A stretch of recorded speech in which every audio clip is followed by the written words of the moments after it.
Yeah, this is case number 455, sorry. In the matter of Jenkins versus Moon. Parties have been sworn in, Judge. You may be seated. Mr. Jenkins, the defendant is your former girlfriend. Former acquaintance. Did you date? No, not really. I mean, we just basically just seen each other, spent some time together. And it is your claim that she not only assaulted you in your home, but also purposely vandalized your car. Yes, Your Honor. When did this happen, sir? It started the night of January 14th and ended up on the morning of January 15th. And where did it start on the 14th? I came to pick up Miss Moon from her for her place of residence at her friend's house. She had basically presented me this letter, basically stating her demeanor and her well-being. What? I don't understand that. Let me see the letter. Okay, here you go. You went to pick her up at the place where she was living? Yes, Your Honor. What time? It was about 8 o'clock, Your Honor. Were you going out that evening? No, she was basically just coming over to my apartment. For what? Probably just to spend some time. And you would receive this letter before? Yes, Your Honor. Well, clearly, Miss Moon thought that the relationship was more than just being an acquaintance. Sure, Your Honor. So after you read the letter, in which she tells you that she loves you, sure, and that you hurt her feelings, and that you don't love her back, and that you're not careful with her feelings, then you were taking her back to your house to hang out. We had basically were discussing some confrontations of the letter. You were discussing what? The letter. And basically of my feelings towards her.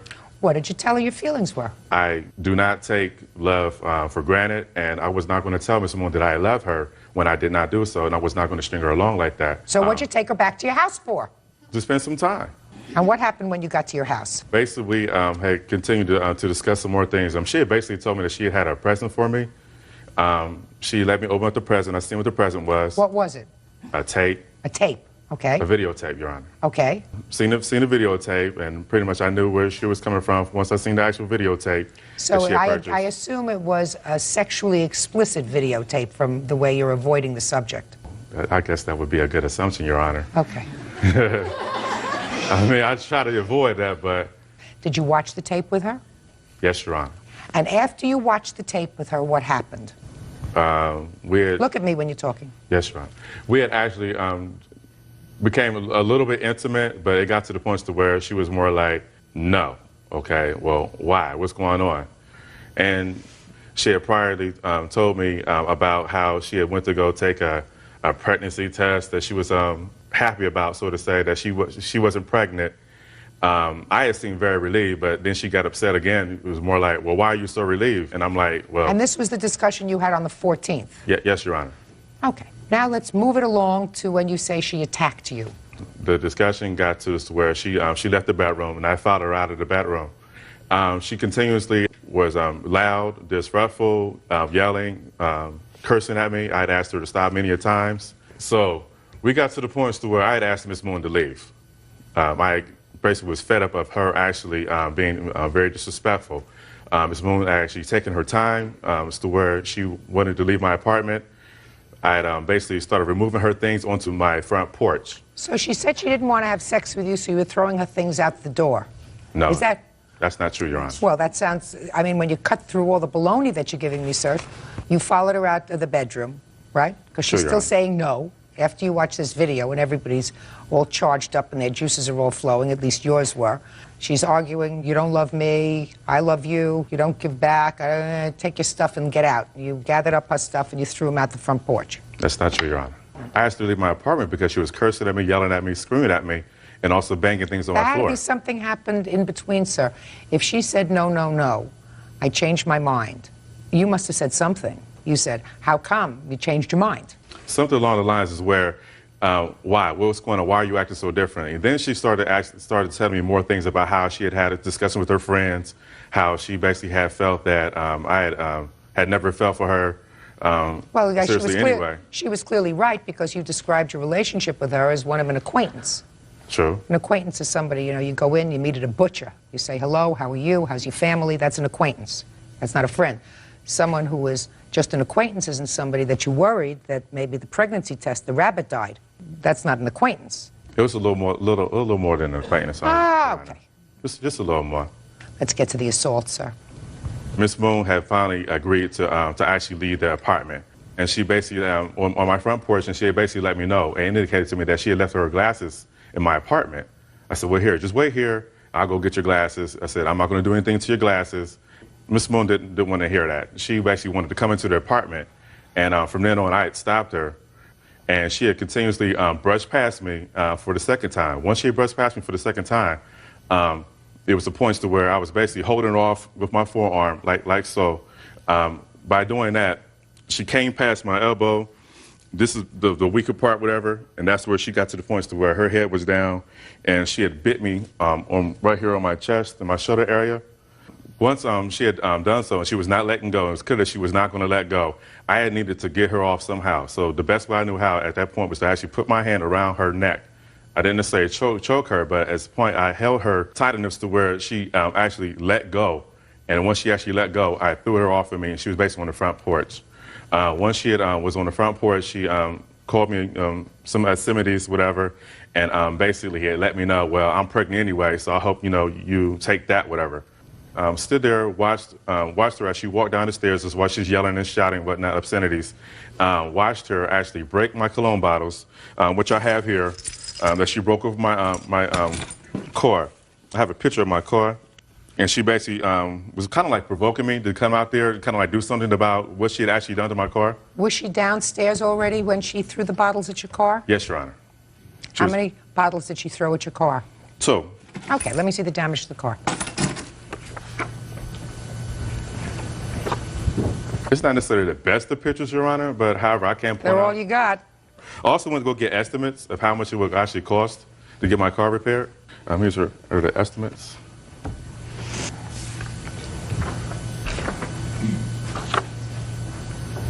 And these are the bite marks for that night.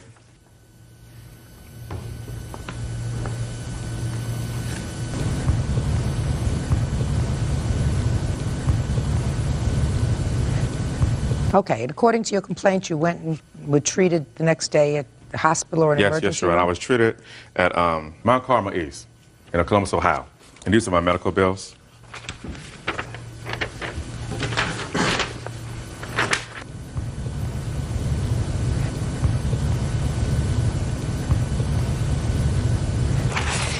All right, Miss Moon, let's hear it.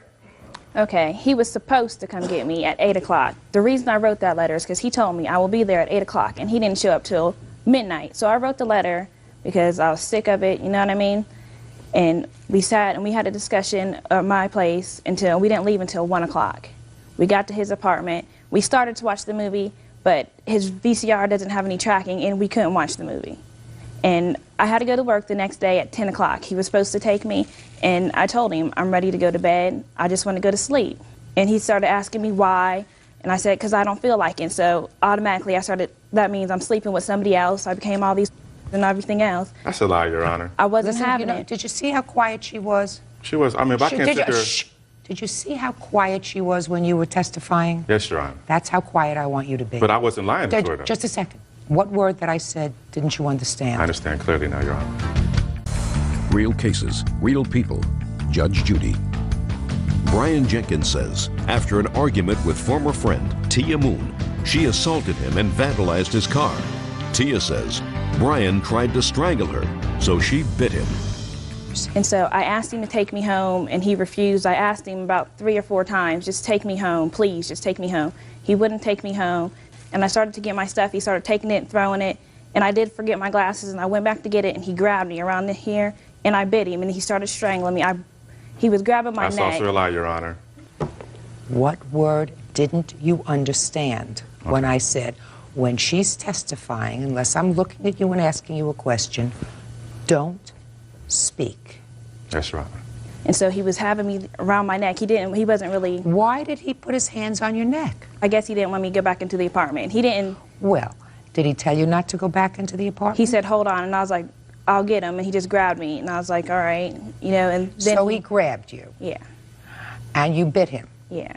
Hard? Yeah. Okay, go ahead. And I threw his cologne. When he was throwing my stuff out, I was like, all right, so I threw his stuff out. You know what I mean? I didn't care. Now, he threw your stuff out after you had bitten him? No, before. And so I didn't throw the cologne at his car. I just threw it, and it landed in the grass. And after he started strangling me, he threw me onto the porch, and I gathered my stuff up, and I was leaving.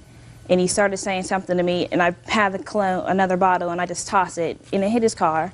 And I kept on walking, and I was halfway down the street to go to the payphone to call my friend to come pick me up, and he gets in his car, and he drives, and he tries to get me to come in the car. But the whole time he was strangling me, he was telling me, you know, I could kill you right now. What do I look like getting in the car with somebody that just said they were going to try and kill me? So I told him, no, just leave me alone. I'll walk, I'll find another ride. And he continued to just follow me. He came behind me, and he grabbed my book bag with my work clothes in it, and he grabbed my jacket. Stop playing with that paper. I'm sorry. And he grabbed my glasses off my face, and I kept walking, and he did this for like an hour. All I wanted was for him to let me alone so I can call my friend and go home. He wouldn't leave me alone. He picked me up, and he threw me in his car, and I got out, and I kept running because I was scared. I was crying. I thought he was going to kill me. He told me he was going to kill me. He didn't tell you he was going to kill you when Yes. he was... No, listen to me!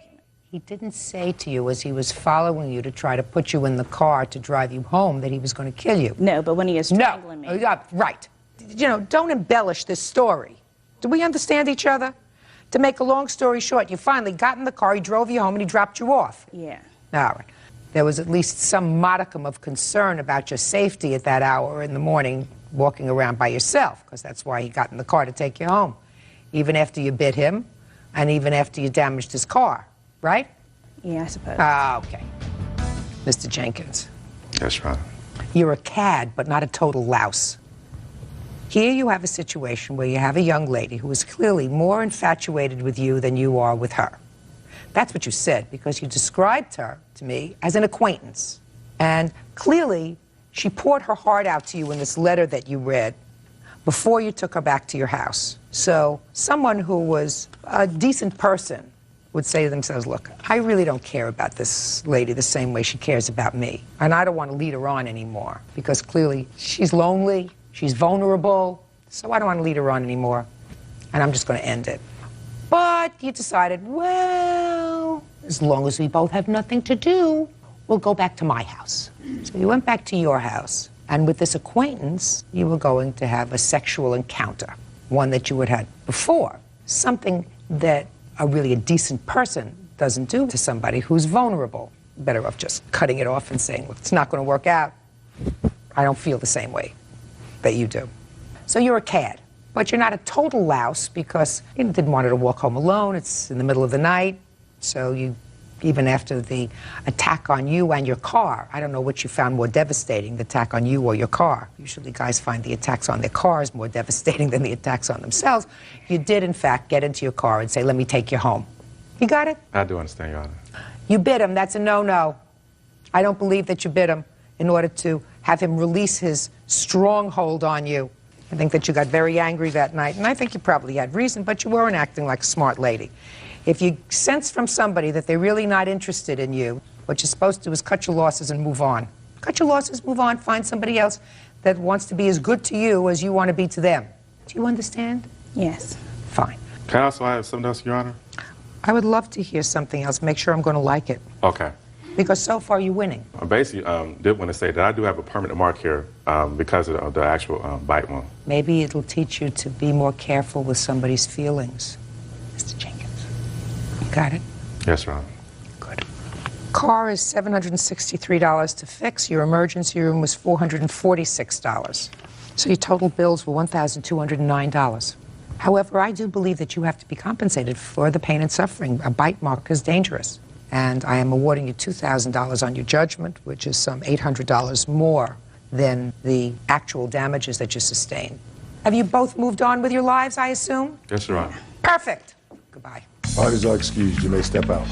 I was actually pretty upfront and honest. That's the type of person that I am. I'm only 19. I got other things to do with my life. If you see a female get more like out of line, whatever, just go ahead and handle the situation. I'm just happy that it's over. And now the next case. All parties in the matter of Berrios versus Rivera, step forward, please. Yeah, this is case number 456 on the calendar in the matter of Wells versus Howells. Parties have been sworn in. Judge, you may be seated. Ladies, have seats, please. Mr. Wells, according to what I've read, sir, you and the defendant had a glorious 11-year relationship. Sometimes on, sometimes off. Now it's off. It's over. But about 2 years ago, when it was over, is your claim that Miss Howells, while you were incarcerated on some kind of domestic dispute, she stole all of your personal property. So that's the first part of your lawsuit, that you want your personal property from 2 years ago. Yes. Then, more recently, in 2002, you got back together again. And you claim that you proposed marriage, and you gave her a ring. Mm-hmm. And then a month or so later, the relationship ended for good, so you want the ring back. Yes. Miss Howells says that she deserves the ring. She doesn't even address the stuff, but she says she deserves the ring after 11 years of being with you. And she's counterclaiming because she says in November, which is the date of the final breakup, that you assaulted her, and she wants to be compensated for her pain and suffering, whatever medical bill she has. So I'm not going to get into what you say Miss Howells took 2 years ago, and I'm going to tell you why, sir. Have you been incarcerated for the last 2 years? No. Then would you like to tell me why you did not pursue this matter for 2 years? Well, Your Honor. I know who I am, so just tell me why. The reason why is because we have been together and on and off so many times that I've lost count, and these things that I want are things that I bought with my own money. I've paid Ms. Howells numerous amounts of cash and dining and trips to Mexico, et cetera, et cetera, et cetera, and I've been slapped in the face, and I'd like to have my things back. Well, you should have been more vigilant, Mr. Wells. Courts are set up to deal with divorces. Mm-hmm. They're not set up to deal with almost marrieds, almost togethers, 11-year relationships that don't pan out. You had 2 years in which to act, you didn't. But I'm going to get to the ring for a second. Where's the ring, Miss Howells? The ring, I returned to Costco in Medford, Oregon, and gave them a picture of the attack of my right arm, and they returned the money to me. How much money did they return? $1,099. That's what you owe him, $1,099. Is that what you paid for the ring, Mr. Wells? Yes. An engagement ring is given in anticipation of getting married. You didn't get married, you don't keep the ring or the value thereof because you returned the ring. You don't keep the cash because you feel as if you deserve it. You don't. If you're foolish enough to live with somebody who abuses you and who makes your life miserable, that's your problem. You don't get to keep the ring. So you get $1,099, sir, on your complaint. Okay. Now we're going to get to your counterclaim. I want you to tell me what happened in November when you claimed that Mr. Wells assaulted you.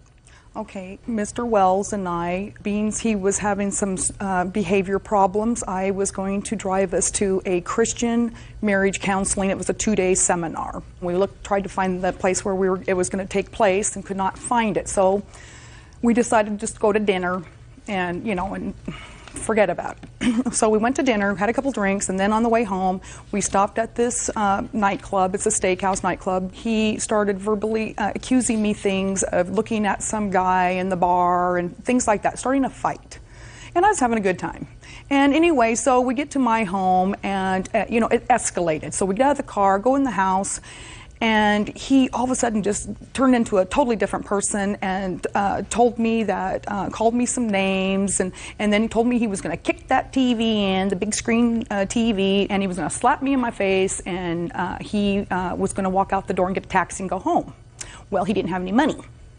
So he grabbed my phone and proceeded out the door with it. I said, give me my phone back. Anyway, he slammed it down on the cement. I said, Scott, calm down. He came back inside my home, and he just was out of control. I said, I will give you the money to take a taxi, if that's your big, thing. I go, why can't you just get along with me and we can just, work this out? Why do you have to be like this? And anyway, he grabbed my purse at one time, ran to the door, and then I ran after him and got my purse away because I had some money in it. We kind of backed up. I kind of backed to my kitchen counter, and something in my heart told me I just better make it to the door and scream because of the way he was carrying on and going out of his mind. And anyway, so I ran to the door, got the door open. I opened the door with my right hand, and and I got to scream out for help, and he immediately grabbed my right arm. It's really hard, and he covered up my mouth, dragged me to my office. It's a second bedroom I use for my office. He dragged me in there and told me the police are going to come, and how much he loved me, and he just carried on, please, tell him I left, Because actually, when he grabbed me on my arm and grabbed me around my face, I thought he was going to kill me. Okay, so he grabbed you by the arm, Yeah. put his hands across your mouth and said, please don't scream because the police are going to come. Yes. Tell them I'm not here. Okay. Let's go. Okay, Come so on. then the police came, and anyway, he hid in my closet, and they pulled him out of the closet, but he had put something in one of my shoes. What did he put in one of your shoes? I have the police report, Your Honor. What did he put in your shoe? Meth, drugs. Drugs. So who was arrested? He was arrested. What about I didn't you? press charges. What about you? No, I went in and did a urinalysis in my bathroom. They gave me the cup, and I'm clean. You know, What about him? No, they took him to jail. Judge Judy continues in a moment. I'm not a drug user. It's So this was an isolated- isolated instance? Yes, it was. Yeah, right. And later today, Your Honor, she knew I was going in the hallway. That doesn't mean anything if she knew you were going in the hallway, Miss Davis. Yes, Your Honor. This is how it was. No, it wasn't. Stop making it up as you're going along. real cases, real people. Judge Judy. Charles Scott Wells says ex-fiancée Linda Howells owes for the return of property and an engagement ring. Linda says he bought the ring at Costco and she returned it. All right, Mr. Wells, let's hear your version of the events of the 3rd of November, 2002. Well, I call this the abuse of the legal system, and here's why. Ms. Howells had made a statement to her neighbor, if I'm murdered, then it's my boyfriend who did it. Well, that was early in the afternoon. Ms. Howells picks me up that evening, takes me out to dinner, takes me back to her house, goes outside, screams help, I get arrested. That's the short version of it. I mean, that's just one incident. And I've got proof right here. I'd like to see it. Also, Ms. Howells is sue crazy. She's got 7 lawsuits going. Here's one that's just recent, a whiplash case. That, Shh, I'm not interested in a whiplash case. Let me see proof, sir. this from here in the second page. Why were you hiding in the closet? The reason I was hiding in the closet is because of an incident that happened 2 years ago that was similar to this, where she had called the police, had me arrested, said that I had threatened her. I went to jail, and that's when I lost my belongings out of my house. So is that why you were hiding? What about the drugs? The drugs, I don't do drugs now as isolated incidents. Just a second. What were the drugs doing in her shoe? I had put them there. Why? Because when Miss Howells opened the door for the police, she said, he's hiding in the closet. Well, what were you doing walking around with the drugs? I was on my way. Methamphetamine. What were you doing walking around with? It was a foolish mistake, Your Honor. I mean, it was something I am very embarrassed about. What did you plan to do with it, sir? Pardon? I mean, were you going to frame it? I was going to snort it. Had you snorted any of it before? In the past? Yes. No, I'm not a drug user. It's So this was an isolated instance? Yes, it was. Yeah, right. Were you given a urine test when you got to the precinct? Yes. Is it negative or positive? I'm not sure what the results were. Really? All right. Let me see your injuries, please. Okay. And here's a copy of the police report, what happened. And then there's that on my arm. And then the incident of it was actually a year prior, November 23rd, 2001. I'm not interested in what happened the year before. I'm not interested in his property that happened the year before. I'm not interested. Okay. Oh, this is a bad bruise. Very bad. And I had a 5-hour shoulder surgery in 1997 on my shoulder. Oh, please. I'm not interested in the year of the flood, madam. And Your Honor, Well, there was no... No, Your Honor, it caused me paralysis, his grabbing me. I Okay. have no Right damage. now you look just fine, but he gave you a nasty bruise. There was no report of that when the incident happened with the police. This is all Because I didn't press fabricated. charges. I tried to protect you. You admitted to the police, sir, that you last snorted the meth earlier that evening. Yes, I did. Your Honor, I went down the wrong path there. And Fine. Well, then what you did, know. sir, you went down the wrong path, and what happened is... But the drugs have not... No, listen to me. You went down the wrong path, sir, and what happened when you go down the wrong path and you snort drugs earlier in the evening, your behavior changes. Mm-hmm. Even your memory of events change. Because what you told me happened was that she set you up that night. She did. That she came to take you to dinner, and she drove you home to her house, and then she ran outside and screamed for the police so that she could have you arrested. If that's really what you think, I feel sorry for you. If that's what you want me to believe, I feel sorry for me. Because it's not what happened, sir. Well, Your Honor, what happened is you got into an argument with her. You were behaving irrationally. You were a little bit sweaty. I don't know what your circumstance is as we stand here today, and I'm certainly not going to ask you, but I will tell you that night you were acting a little bit irrationally. She went outside and screamed for somebody to call the police, and you got busted, and you got busted for either a disturbance at her home and or the drug possession. You probably pled guilty to the drug possession. Is that a fair statement? Well, Miss Howells was arrested for marijuana that evening. Did you? She was partying with me. Did you plead guilty to the drug possession? Yes, I did. So that's over. Yeah. So that part is. I haven't tried. That part is over with. As part of what happened in the course of that evening, sir, you bruised her very badly because you didn't want to get. Oh yeah, you did. That picture could be from anything. If she was injured, wouldn't she have told the police that night when I was arrested? A black and blue mark like that doesn't come out 2 seconds later. It comes out. That's what happened. You grabbed her inside.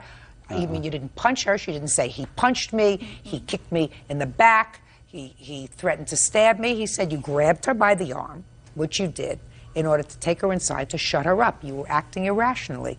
I don't think that she was seriously injured that night. I don't believe that. But I believe she was injured sufficiently enough to cost you $1,099, which is the cost of the engagement ring. So your claim is dismissed, as is your counterclaim. That's all. Parties are excused. You may step out. I feel like this is a defeat for men that have women abusing the legal system to get material things from men. He makes up stories. He actually believes them. And now the next case. All parties in the matter of Hollis versus Kirkland. Step forward, please. Inventory control clerk Lori Hollis is suing her former live-in boyfriend, salesman Alex Kirkland, for unpaid rent and bills. Alex says this is revenge for their breakup. Ms. Hollis, according to your complaint, a couple of years ago, the defendant lived with you. I assume you were in some sort of a relationship when he came to live with you. You say that he owes you money for rent and other bills. Mr. Kirkland says he doesn't owe you a thing, that you never had an agreement with regard to rent, and when he was working, he gave you money. Is that right, sir? That's correct. Okay. When did you move in together, or he moved in with you? June 10th, 2001. And how long did you know him before he moved in with you? From October 1999 for a little over a year and a half. Why did he move in with you? He had gotten into a situation where he needed a place to live. And I don't know what that means. He had broken up with his girlfriend at the time and he needed a place to live. He was moving out of his place. And so I offered to let him stay with me. So he wasn't your boyfriend at the time, No. he was just a friend? Yes. Okay, go ahead. And, you know, and we had an agreement that he was supposed to pay me $450 a month plus, you know, half of the living expenses, utilities. And about 10 days, I think it was like the 25th of June, he had lost his job. And he lost his job under circumstances which prevented him from being able to collect unemployment. I was a friend of his, and I had faith that he would get a job soon and, you know, and be able to adhere to our agreement. But he stayed unemployed all the way through March 2002. That's your problem. That's your problem. Judge Judy continues in a moment. Soon after he did get a job, he picked up and left. He's consistent. Real cases, real people. Judge Judy. Lori Hollis says ex-boyfriend Alex Kirkland owes for rent and bills. Alex says Lori is a vengeful woman. Let me tell you what you just told me. You just told me that he broke up with his girlfriend and he had to move out of her apartment, right? Mm-hmm. I assume it was her apartment because she wasn't leaving. He was being forced out. Is that right? That's why he came to live with you. Well, I don't know the circumstances of their relationship. So well, certainly he needed the place to live. Is that right? Yes. Okay. Then, as soon as he got to your house, he lost his job. And when you say he lost a job under circumstances under which he could not collect unemployment, which means he didn't leave voluntarily. He left because he got caught doing something wrong.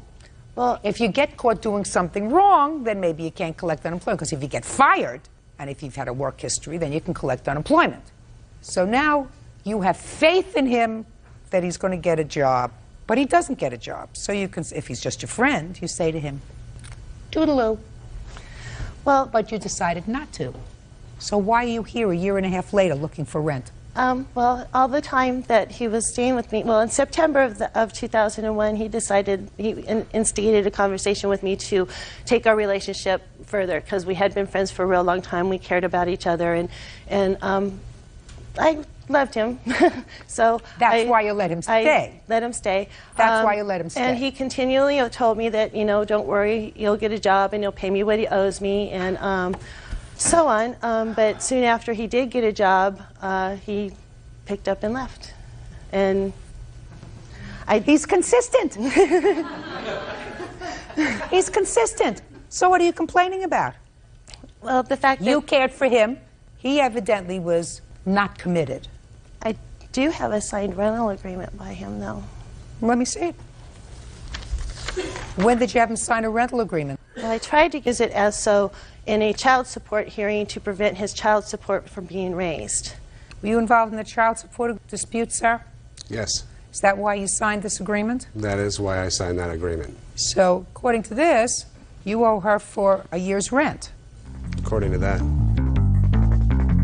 Judge Judy continues in a moment. And? I didn't really remember signing that agreement. And once she brings it, now that she brings it up, the reason that I signed it was to take into court to show that I was living at a place and everything was on the up and up, and for them not to raise the child support, which they did anyway. It had really nothing to do with rent. She agreed to help me, knowing the situation that I was in. I did pay her. I signed my complete checks over to her once I started working, and I didn't move out right after I got a job. When you say you signed your complete checks over to her, how often did he do that? How many times did he sign his complete checks over to you? He did the first check he got in April. He did, because we were kind of in the rears at rent at the time. So how much was that? I don't know how much. How much was that? Do you remember? I believe it was around $500 from what I had left from the child support. Mm-hmm. And he moved out in July 15th. Okay. Mr. Kirkland, what you're suggesting is that you took this piece of paper. You were sworn to tell the truth? That's correct. And the judge asked you what your expenses were? Yes, he did. I told him that I wasn't working, and those are expenses that were against me. You gave this to the judge when Yes. you were under oath and Yes. said, these are my expenses. Yes. My rent is $450 a month. That's correct. I need this for transportation. I need this for clothing. Is that right? That's correct. So now you're coming into this court, and you're telling me in this court that this was merely meant to fool the judge in the child support proceeding. That's not correct. Of course that's correct. That you furnished this document to the judge in the child support hearing in the hopes that they would not raise your child support, but that this agreement was false. You were not supposed to pay $450 a month rent. So you furnished this to the judge in that hearing in order to fool that judge. Your fair statement? I guess that would be a fair statement. Good. A judgment for the plaintiff in the amount of $5,000. That's all. And now the next case. All parties in the matter of Wagoner versus Rockema, step forward, please. Truck driver Michael Wagoner and his wife Gabriella are suing their former landlord, foreman Shane Rockema, for destroying their furniture. Shane says the couple's accusations are ridiculous. You rented a house from the defendant, is that Yeah. right? He had a piece of property, there were two houses on the property. You rented one house, he lives in the other. The back house is a garage that he made into a house. For himself? Yes, And what was the rent on the house you were renting? $550. That a pretty good rent? Very cheap. Why do you think it was so cheap? Because he was, before I lived there, he had a problem with some other tenants that were there, and they had major drug problem there, and so he offered it to me afterwards. And Had you known him before? I've known Shane for about 5 years. And what you're suing him for is you say that he, while he was under the influence of drugs, tore down the walls in your house and ruined your furniture with dust. Scratched up my furniture as well. Tell me about that. Well, on the 22nd of April, I came home and I saw a big old pile of debris out in my front yard. Kept on walking, and I walked up to the door. I opened up the door. Of your house? Yes, and I looked, and all the walls were torn out. Everything. I have pictures here to show that the walls were torn out. Can I see it, please? Mm-hmm. On April 1st, had you paid your rent? Yes. Do you have your rent receipts? Yes. I'd like to see them, please. I take the utilities out of the rent, and I pay them myself. So I pay $450. But after this happened, you only paid him $200. Because he told me, since all the problems that he had caused me, that I only have to pay half of the rent. And you said what? No, and I said, okay, that's fair. Okay, so on May 1st, after this incident happened, you said, okay, that's fair. Here's $200. Yes, because... Okay, right. I'm just okay. understanding what happened. Okay, go ahead.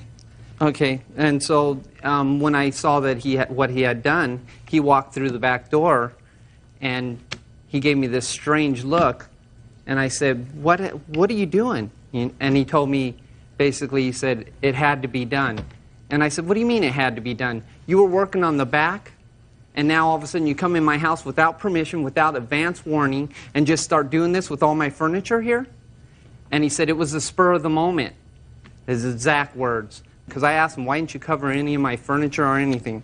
And I have my furniture, all of it, showing that it's damaged, right here, all the pictures. I'd like to see it. My big screen TV, everything.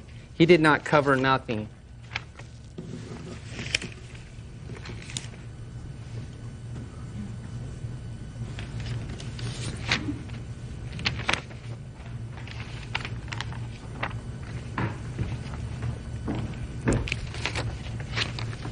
Okay, now I'm ready to hear you. Go ahead, sir. Okay. I told the... Look at me. Don't look down. Okay. Look at me.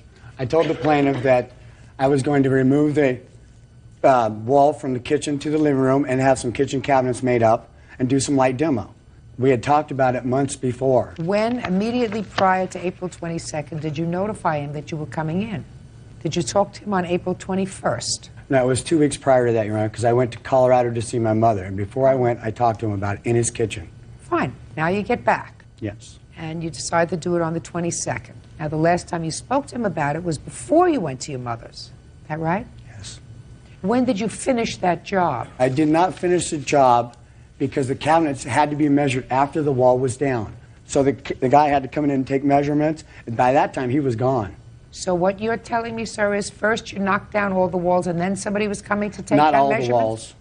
I knocked some of the plaster off the front wall, and that's what you see there. Why in the last 6 months have you not completed the house? Because I don't need to go fast anymore. We agreed that if he stayed in the house while I was doing the demo, I would do sections at a time and complete them. Sir, I don't believe a word that comes out of your mouth.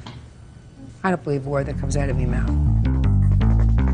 When somebody does work on a kitchen, first they have somebody come in and take measurements. They plan it out. What they don't do is they don't take down all the walls and then say, now I'm going to get somebody to come in, and now they're going to take measurements. Your problem, Mr. and Mrs. Wagoner, is that you accepted a resolution of this problem. That's not true, Your Honor. You let me finish. If you had said, I'm going to pay you your rent, I'm not accepting $200 for the damage that you did, then I would say to you, you have a claim. But when you accept a settlement, which is what you did, you're still stuck, but there's one thing that you're not stuck for, and you're not stuck for the fact that he trespassed on your property because you paid April's rent. And he has no right to come into your property without giving you adequate notice, which you did not do.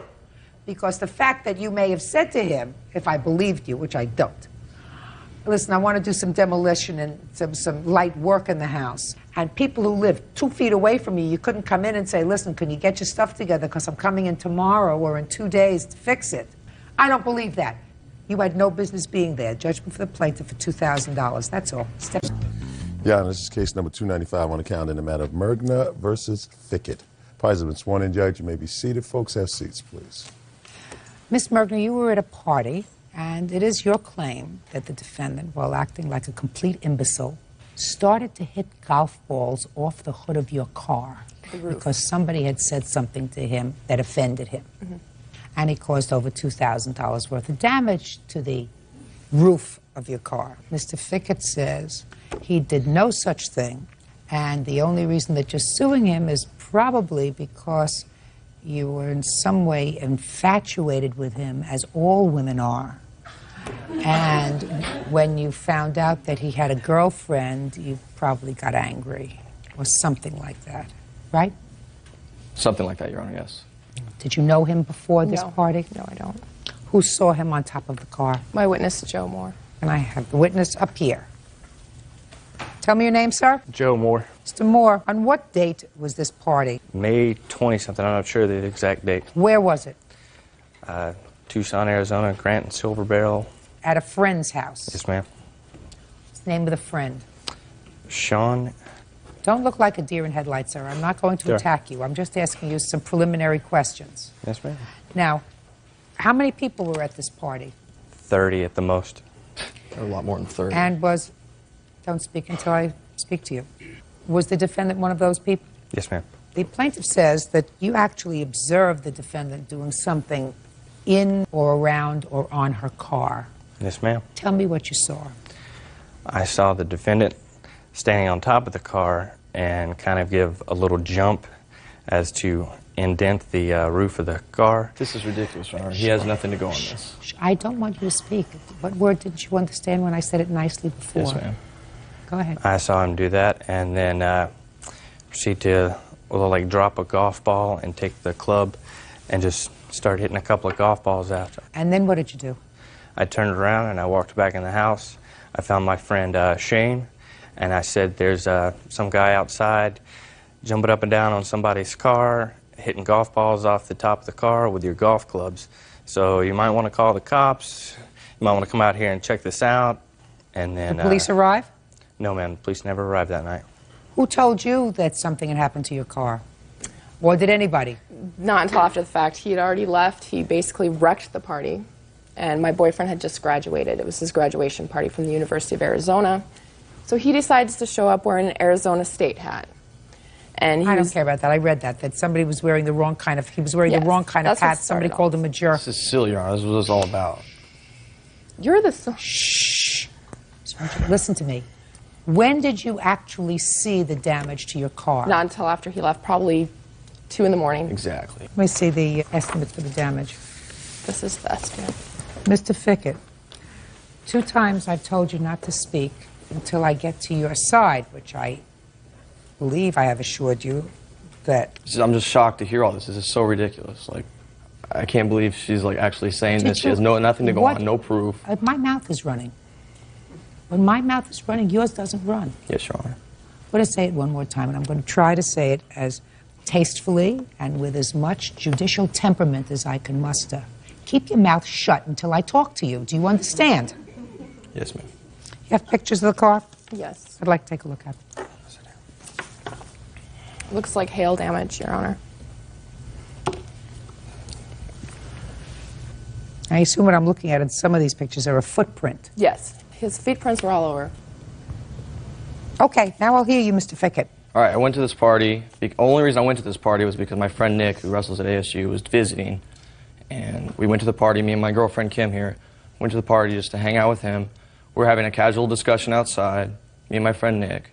And from what she tells me, there were like a group of girls, maybe her friends, maybe someone didn't like her, maybe someone didn't like me. I don't know for what reason. There were a group of girls, like, just whispering and gossiping, like in the corner. She knows more about that than me. I was just hanging out. We were there maybe for an hour, hour and a half. It was graduation night at U of A. There were like 3 parties on the street. I wasn't even drinking. I mean, they were probably drunk as all hell being graduation. The reason I wasn't drinking was because I had a wrestling match the next morning. I fight professionally, and I'm known to be like rumored about to be like this big tough guy that causes all this trouble. And it's just a reputation that beholds me that isn't true. And this is just another jealous person or angry person that just wants to blame stuff on me, either because her car's really damaged, I don't know, or maybe she has something against me or my girlfriend. She doesn't have anything against you. Well, she has something against me doesn't if have... she wants to make this stuff up and No, bring me to court Mr. for it. Fickett. Pay careful attention to me, sir. Yes, ma'am. She doesn't have anything against you. She doesn't have anything against your girlfriend. She didn't see you do any damage to her car. She didn't tell the police she saw you do any damage to her car. She didn't tell me that she saw you do any damage to her car. He saw you do damage to her car. He doesn't want to date you. We don't want to blame the wrong person, do we? No, ma'am. You want to blame somebody, blame Mr. Moore. Maybe he's jealous of you. Any which way, she's coming up with a false witness to come up with her case. No. She goes outside and she finds that her car has been damaged. She says, who damaged my car? Well, if it was so urgent, why weren't the cops there that night? Why didn't she call the cops that night? Why is my name not in the police report? I mean, Just a second. They did call the police. But from what you tell me, sir, it was graduation night. The police were probably very, very busy and not swift to respond to some fool standing on top of a car hitting golf balls off somebody's roof. They had other things to worry about, so they didn't show up. I arrived at the party. It is clear to me that somebody was on the hood of this car. It is clear to me that somebody took a flying leap while they were on this car.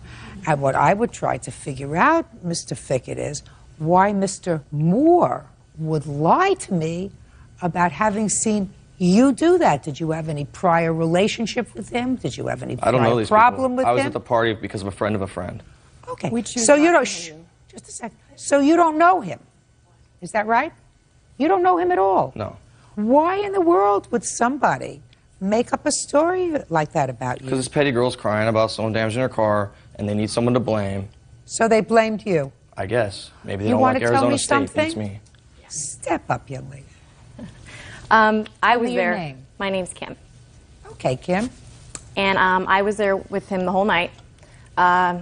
This is kind of almost funny to us. When you pull into the street, when we first pulled into the street of where the party was going on, we had no idea where it was because, like he said, there was three parties. I mean, it's a big street. We had to park like 2 streets down. There was tons of cars, tons of people walking around all over the place. Get to the point. Anybody could have done this. When he stands up here and gives like an oath, like, I'm sorry, but my dad's a minister. I don't know if you're religious, but that's like not cool. You don't stand up here because I was with him the whole night. The whole night. I stayed with him. I sat outside. Excuse me, I'm talking.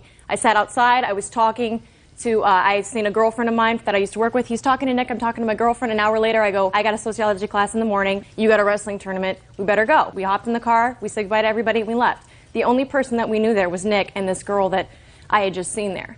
And, you know, I mean, there was so many people there and there was so many parties going on at any time that I just can't comprehend how this guy is saying this. I was with him the whole night. I was by his side. I walked in the house at one point to go to the bathroom. And when he says 30 people, 70, if not more, when I walked in. Okay. Thank you. You're welcome. Lovely young lady. Well, I have to make a judgment as to why Mr. Moore here would make up a story about having seen you cause the damage to the plaintiff's car. Now, I can understand why your girlfriend would tell me that you were together all evening, which isn't even true according to her, because she did go inside for a while to go to the bathroom. Probably was inside at least 10 minutes, because it takes that much time to get through 70 people to find out where the bathroom is and to get out. She wasn't with you the entire evening. The estimated damage is some $2,000 on this car. And it's not a new car. Yeah. It's new to me, though. I understand that. How much did you pay for it? Roughly $5,000. What do you mean, roughly $5,000? Because my mom gave it to me. And it was originally her car. So it was originally her car, and your mother gave it to you as a gift. Because I'm going to school and I need a car. Terrific. And this damage that was done to the car doesn't affect its drivability. No, but I have to look at it every day and be reminded of him. Of course you do. And I'm sure that if I award you $2,000, you're going to find a way to have it fixed for that $2,000. So that's what I'm awarding you. Judgment for the plaintiff in the amount of $2,000. That's all. Step out. Parties are excused. You may step out. He likes to pick fights with people, and that's what he likes to do. And that's why he obviously wasn't invited. We don't associate with people like him. They don't have anything better to do. They can't sit down and have a conversation like we were doing the whole night. They have to, yeah, dude, where's the pie of beer? Everyone I talk to says he's psycho. I've had jealous gossip about me before, and I just thought this was one of those cases. We found the golf club later, but it was broken in half at that point, so. He fights in a rage in the cage circuit. That's the #1 reason why he's so well known, and that's why people think he's so crazy. University of Arizona is the way to go. And now the next case. All parties in the matter of Nelson versus Thomas. Step forward, please.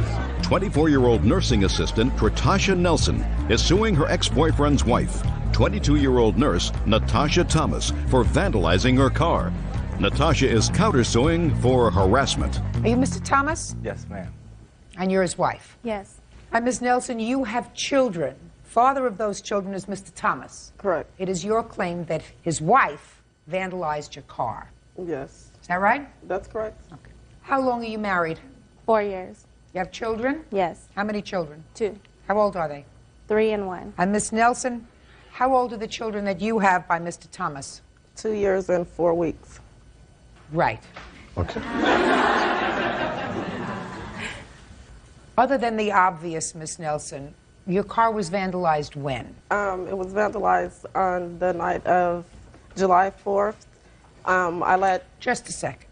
July 4th of this year? Yes. Did you see Miss Thomas vandalize your car? No, I was at home. Mr. Thomas had borrowed your car? Yes. Do you have any proof that Mrs. Thomas vandalized your car? He told me that she vandalized my car. Stand up. Mr. Thomas, did you see your wife vandalize Miss Nelson's car? No, ma'am. Did she confess to you that she had vandalized her car? No, ma'am. Did you ever tell Miss Nelson that your wife vandalized her car? No, ma'am. What were you doing driving Miss Nelson's car? Me and my cousin, we went out that night, and we used the car just to go out that night. And he told her before I got home, before I got there, I mean, that I guess they don't get along. Sit down. Miss Nelson, has he been living with you or with his wife? He's been living with her for the past, I mean, he was living with me around the time when I got pregnant with my second child. And what about your first? No, he told, well, that happened. They were separated. He told me that they were divorced. When I found out that they were still married, I was already pregnant with my first daughter. So you knew he was a liar? You knew he was a liar when you got pregnant with your second child? True. That's what you get. Listen, you have no proof that she vandalized your car. He told me that she vandalized my car. He denies that now. Well, I mean... I don't know. I mean, he's a liar. Exactly. So when am I supposed to figure out when he's lying and telling the truth? Now he's telling the truth? He's talking to you and he's telling the truth? Well, his cousin called and told me that she vandalized the car. You can't tell me what his cousin... Listen to me. Okay, well... Well, listen, you're trying to talk over me? You can't tell me what his cousin told you. Okay. I just asked him, and he's been sworn, whether his wife confessed. He said no. If you want to be dumb enough to let him use your car, that's your problem. Exactly. That's your... I know, I understand that. Good. But when he bought me my car back, he took me outside, showed me the damages, and he said that she vandalized my car. He came in the house, his shirt was all ripped up because she got thrown out of the club because him and her was arguing and fighting, and she told him that she was going to go outside and vandalize my car. She went outside and vandalized my car, and since then I've been telling her I want my car fixed. Yes, I have been harassing her, and because I want my car fixed, the police came and took fingerprints off the car. Every time they come to her house, she won't open the door because she knows she's guilty. Miss Nelson, listen to me carefully. This is not a talk show. It's a court. You have no proof that she vandalized your car. She probably did it. I know she did it. Well, she probably did it. Why in the world you would let him drive your car, I have no idea. Why? He's a liar. He's a two-timer. He's married. You have 2 children with him. So, does that make you smart or dumb? Does that make you smart or dumb? It was dumb of me again, the second one, but the first one, I mean, I didn't know. Madam, listen to me. Were you married to him? No, I wasn't married to him. Then is there any reason why you should have a child with him? Well, he shouldn't have lied about not being married the first time. Listen to me. And I wouldn't have. You weren't married to him. Why are you having a child with him? Like I said, I didn't know that he was still married when I had my first child. He wasn't married to you. So? Go have your car fixed. Not by her. Now, this is case number 242 on the calendar, the matter of Powell versus Jefferson. Parties have been sworn in, Judge. You may be seated. Folks, have seats. Ms. Powell, according to your complaint, you believe that the defendant had you falsely arrested on vandalism charges that came about as a result of your trying to save a parking space for your husband. Is that right? Correct. Mr. Jefferson says that you actually hit his car with your fists as he was trying to back into a parking space that you were saving. Is that right, Mr. Jefferson? Yes, it is. Mm-hmm. Ms. Powell, what time did this incident start? 7 o'clock. In the evening? In the evening, on February 9th. Where were you? We were in Old Town Sacramento. Who was with you? My 2 children, my husband, and my girlfriend, Connie. Where had you been? We were across the street having a celebration for my husband's birthday. Where? El Terranza Mexican restaurant. And I gather from your complaint that you have a van because you have another daughter who is 15 and who is in a wheelchair. Yes, ma'am. Is that right? Yes, ma'am. And that child was also with you on that day? Yes, ma'am. According to you, your husband went to get the van. There was a parking space across the street. You were saving it. You were saving it by standing in the parking space with your 9-year-old daughter. Yes, ma'am. And he pulls up. Yes, ma'am. What kind of vehicle was he driving? A black car. I didn't see him until after he hit me. Now, what happened, sir, when you got to that parking space? I was on my way to work, pulled in the park where I always do normally. As I started to park in the parking spot, she stepped off of the sidewalk saying that she was saving the spot because it was a handicapped parking spot. And she kept pointing to the sign stating that I couldn't park there because it was a handicapped parking spot. I tried to explain to her that the sign isn't the handicapped parking sign. It's stating that there's handicapped parking down K Street. The arrow points down that street. At that time, I started to walk to my car because she was belligerent. You have a picture of that sign? Yes, I do. I'd like to see it, please. I do too. I'd like to see it. These 3 right here clearly shows the sign.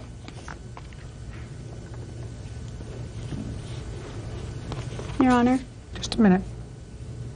Sir, is this in front of the bar? Yes. If I saw that sign, I would think that this is where handicapped people were supposed And to park. that's why I had a picture taken of that, because it's showing the red zone and not a blue handicap parking. I don't care. What I'm telling you is, if I saw this sign, handicap parking, with this arrow pointing in this direction, not in the direction, and not only that, there is a ramp here, Right. right? I would assume that this is the place that people with handicap parking are supposed to park. That's what I would assume. Okay. Now, the fact that you work in this bar and you're accustomed to parking there and the cops let it slide, that may be. But if, as a civilian, they don't put handicap parking signs around and give you directions, handicap parking, go 2 blocks down. However, what she stated is incorrect also. Her child in the wheelchair wasn't on the sidewalk. She was in the bar that we work at. Just a minute. How did you know that when you were outside? I didn't. Quiet. I Quiet. didn't. I didn't know that. You didn't? No. You didn't? No. All you know is she had a child with her. I didn't even see a child. All I saw were people on the sidewalk. When I went to park, there was no one standing in the parking space. I started to back in. She stepped off the sidewalk at that time. If I'm not mistaken, it states in the police report also. I want to tell you something. How often do the police come into the bar where you work? Well, they patrol. Answer my question. All the time? They patrol down there, yes. All the time. You know them? I don't know them by name. Do they know you? They know I work at the bar. Right. I think that this thing was all handled very, very poorly. It's irritating if somebody comes and holds a spot. You understand that? Yes, ma'am. Now, I know you feel as if you had a legitimate reason for doing that because you had a child who had to be loaded into a wheelchair. Yes, ma'am. Unfortunately, he didn't know that at the time. Okay. But, Your Honor, just a minute. I mean, this was during Mardi Gras, so it wasn't like it was just their little group on the sidewalk. There was hundreds of thousands of people in Old Sacramento at the time. So that's what I'm saying. Her standing there wasn't out of the ordinary. As the incident progressed, I got in the car, she went back up on the sidewalk. That's when I started to back to park again. She jumped back down. That's when she punched my car. I got out then, asked Shannon, well, she came out after the incident started. I asked her to go call the police. That's when the Did you have police- any discussions with Shannon? No. She had just When came did you out find of the out bar. that her daughter, who was in a wheelchair, was in the place where you were working? That was all after the fact. Your Honor? Yes. He said that he never saw, or he was on his way to work, and he saw the parking space available. He's lying because when I was in the bar getting my soda for my handicapped child because she has diabetes, he was standing at the bar, and he had received some money. If this is the female bartender that works there, he received a wad of money from her and he had a drink. So what you're telling me is that he had been in the bar earlier. Right before all this took place. Mr. Pate came in to the bar where I was standing and said, there's this parking space out in front. Would you please go stand there so we can leave and load Ciara up? And I said yes. I went out and stood in the parking space. I did not know who this man was until he got out of the car. And then I realized that it was the same man that was standing right here on the corner of the bar and had a wad of money handed to him by a female bartender. Is that your job? You're the female bartender? Yes, I am. Did you give him some money that day? No, I did not. Can I add? Yes. I was at the bar bartending, and they had come in. The daughter was the daughter was in the wheelchair by the door. They were drinking. He was drinking shots of Jack Daniels. Who was? The gentleman over there. Uh-huh. I actually had cut him off, and she had already been drinking. Now, this was not the Mexican restaurant that we're talking about? It's La Terraza. What happened to the street? If you had just finished dinner at the Mexican restaurant, which is what you told me a moment ago, and from the Mexican restaurant you were leaving, that's the impression that I got. Then I couldn't understand how you wound up getting a soft drink for your daughter, who was in a wheelchair, across the street at the bar. That doesn't sound right. It would seem to me if you were to put your hand down. You don't want to get up here. Trust me. I got a nose that's always right on target. Judge Judy continues in a moment. I'd cut him off because he had had too many shots already. Oh, I believe that.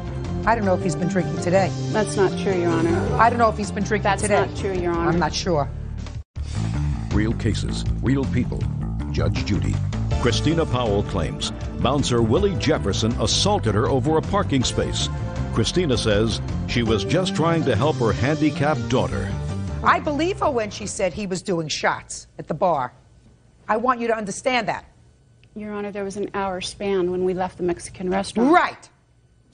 We walked around with the girls. But then you went to a bar, and he was having shots.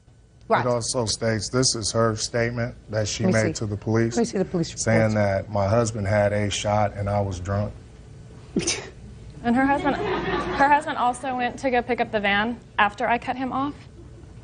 So he went to go pick up the van to pick up the child, and I had cut him off because he had had too many shots already. Oh, I believe that. I don't know if he's been drinking today. That's not true, Your Honor. I don't know if he's been drinking today. That's not true, Your Honor. I'm not sure. Well, you told the police we had been at the bar, and we were getting ready to leave. My husband had had a shot, and I was drunk. Why would I say I'm drunk? I don't drink, Your Honor. Well, it states right there you were in the bar. Exactly. That's where I saw you, and that's how you knew that you were going to take that parking space away from me. Don't speak to each other. Sorry, Your Honor. It wasn't your parking space. Don't you understand, Absolutely Mrs. not, Powell? it wasn't. It's not your parking space. Exactly. It's not your parking space unless you have a car there. Exactly. Now, I don't know whether you were drunk or not because this police report is suspect to me because it's been written over. And I'm not suggesting that you wrote it over. I'm suggesting that somebody changed it. Do you know what I'm talking about, sir?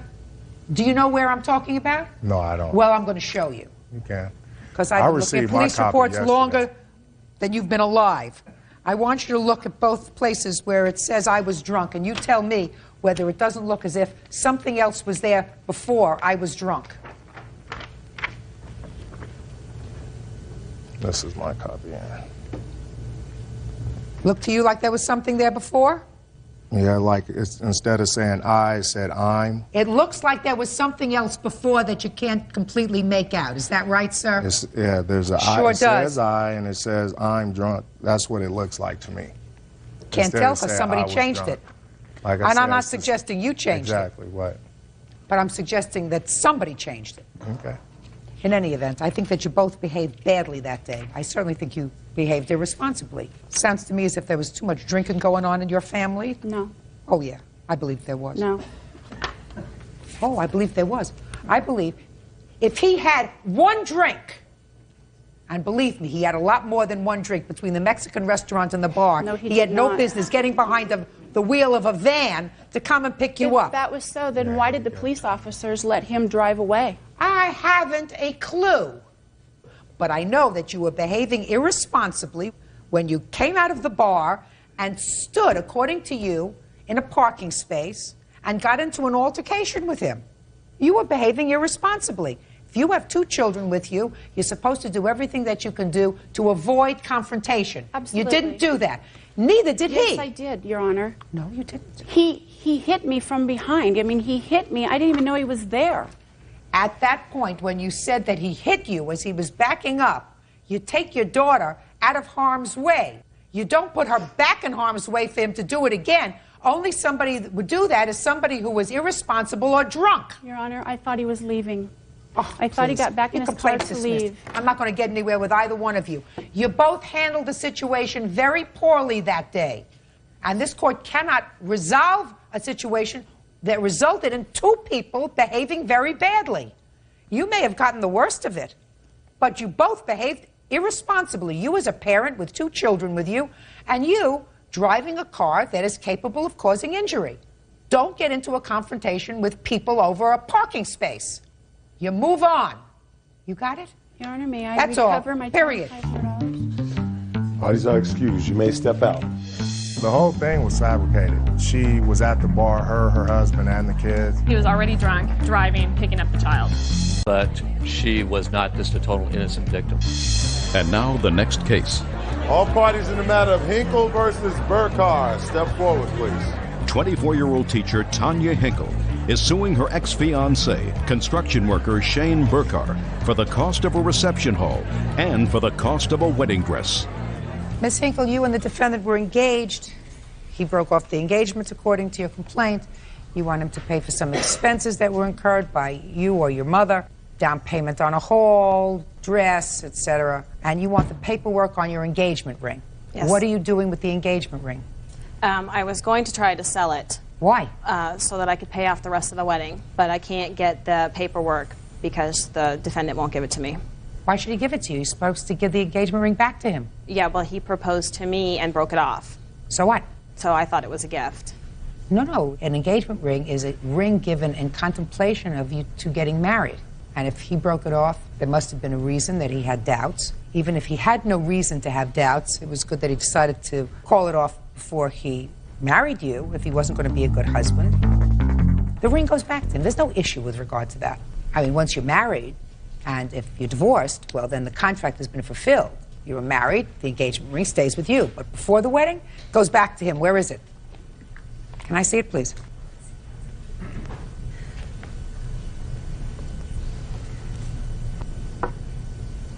It's lovely. Give it to him. You still paying it off? Yes, ma'am. Good. How much was it? The total was $27.95, I think, was the total on it. And if you go to sell it, how much do you think you're going to get for it? I'm not sure. I haven't looked into it. Maybe Never- half. Never tried, yeah. Possibly. Maybe. You never get, Possibly half, yeah. unless you're dealing with the Hope Diamond. Right. You know, they usually don't appreciate in value. Right. Everybody makes a profit. You go to sell it. Maybe you're lucky if you get half. So you're going to be out probably $1,400. Right. That's you on the negative side. And how much did you spend on the wedding so far? $1146.92. So you don't want to have to pay him any money, do you? No. Good. So we're going to call it even, and you're all going to go home, and you're going to say, lucky, we called it off when we should have. He lost $1,400 on the ring. You lost $1,100 on the wedding expenses. Goodbye and good luck. Thank you. 99 on the calendar in the matter of Jones versus Escada. Parties have been sworn in, Judge. You may be seated. Folks, have a seat. I'm really a little confused with this case, but we're going to make sense of it. Miss Jones, you're suing her because you say she filed false charges against you of hit and run. Yes. The hit and run was not against her person, but against a car that she was driving in. Yes. Is that right? Yes, that's correct. There was an incident involving the defendant. Yes, there was. First, tell me when the incident happened. The exact day, it was on or about May 1st. Tell me about it. I was moving back into my home, and you were moving back into your home from where? From a corporate leasing unit. Okay. I rented a 26-foot U-Haul truck. I asked the guy to help me move, and he knew the defendant's boyfriend. Did you know this person? Not personally, no. How did you find this person? Just through verbal acquaintance, just seeing him around town. He's a handyman. What's his name? Michael Alexander. So you asked Michael if he would help you move? Yes. He then got the two other guys and said, you know, they were good workers and they will also help because I had a lot of furniture. Okay, so there were going to be 3 men. 3 men. And you rented the U-Haul. And I rented the U-Haul. Where did you pick them up?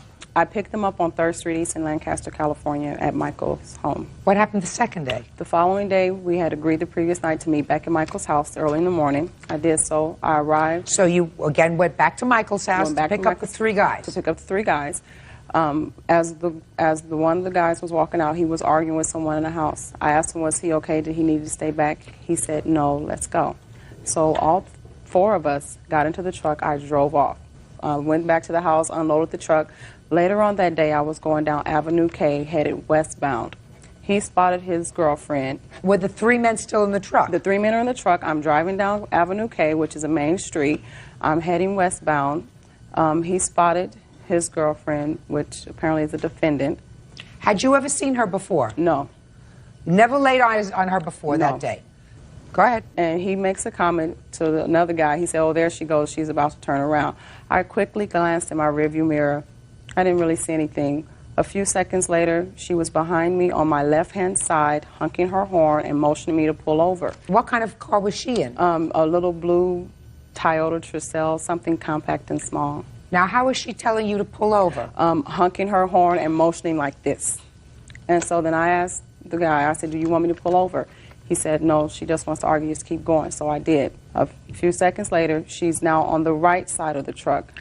She's on the passenger side of the truck? On the passenger side of the truck. Okay, she just got over. She's doing the same thing. And I asked him again, I said, are you sure? He said, no, keep on, she'll eventually pass. And I said, okay, fine. So I keep driving. She was yelling and screaming. What was she yelling? She was yelling profanities at him. Not at you? Not at me, okay, not at first. When she got closer to the window, though, to where, because it was a long truck, when she got closer to the window, she did call me a B. But prior to that, she was, on the side of the truck yelling and screaming at him, and they flipped it. I don't know, she flipped him off, and then he flipped her back off. So then they had a flipping off match, okay?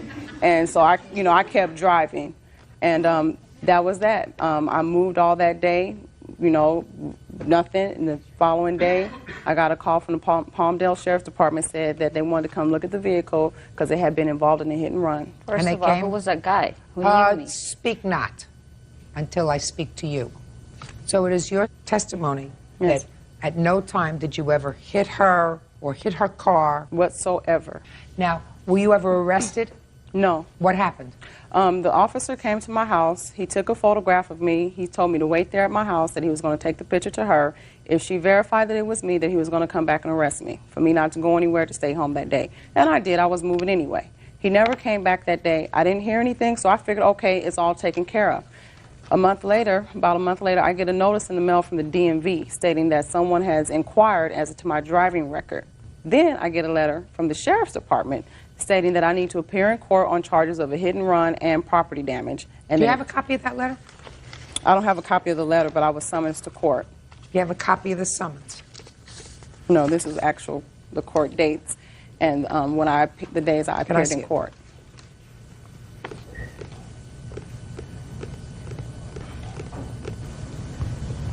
Am I correct, Miss Jones, that the trial in this case commenced?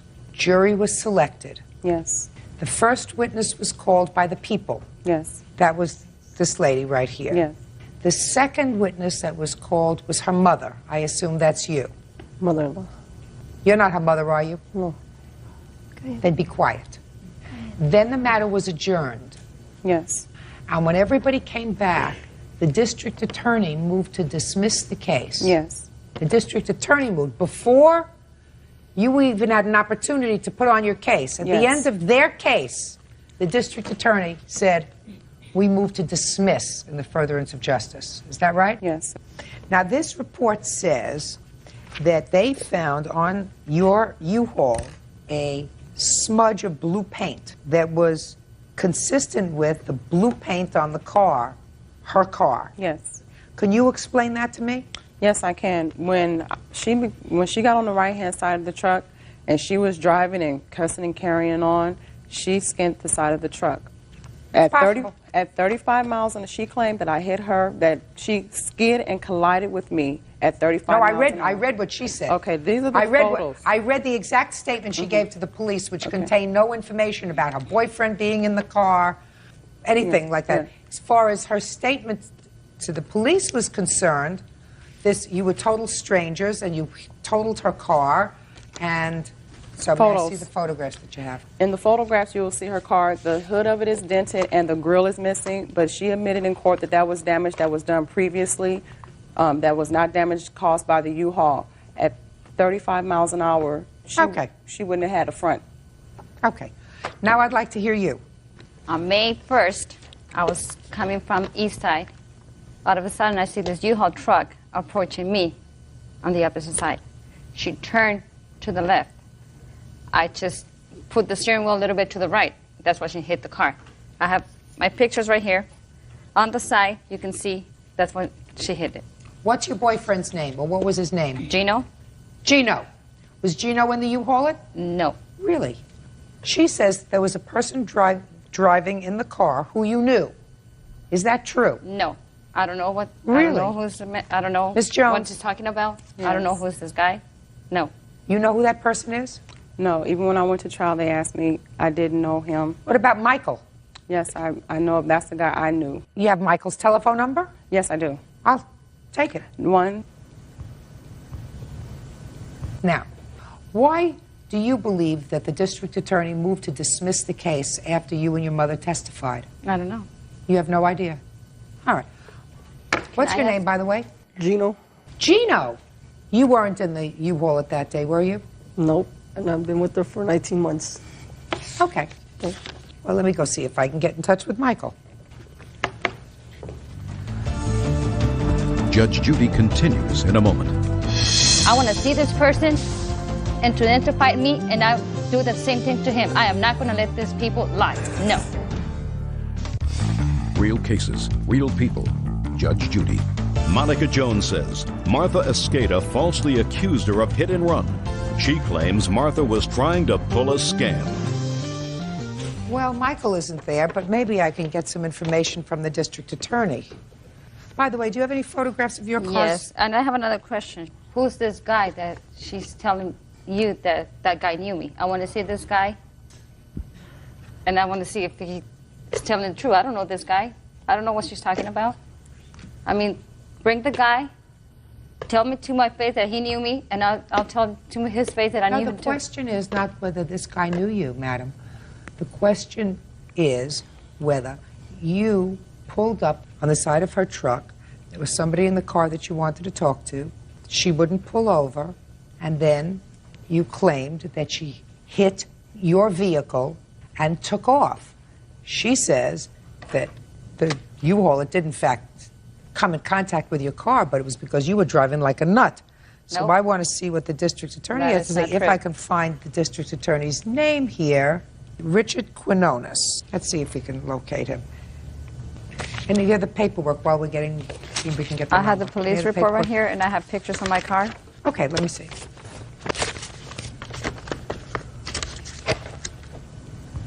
Also wanted to show the character when the police went to serve her. She said they didn't live there, and they do. They didn't live where? Initially, when they went to serve her, and she said, "Oh, no one's here by that name. No one Okay, lives about here." that. And then the 10 days, my loss in pay, I brought my pay stub. Just a second. Okay. I have to first find out whether these are false charges. Okay. That's what I have to find out. Okay. Do you understand? All right. Yes, I do. I mean, I wish I could get in touch with old Michael. That would make things easy. But since I can't, and you don't know the names of any of the other people. No, I don't. Okay. But why don't you have a seat? Is it okay?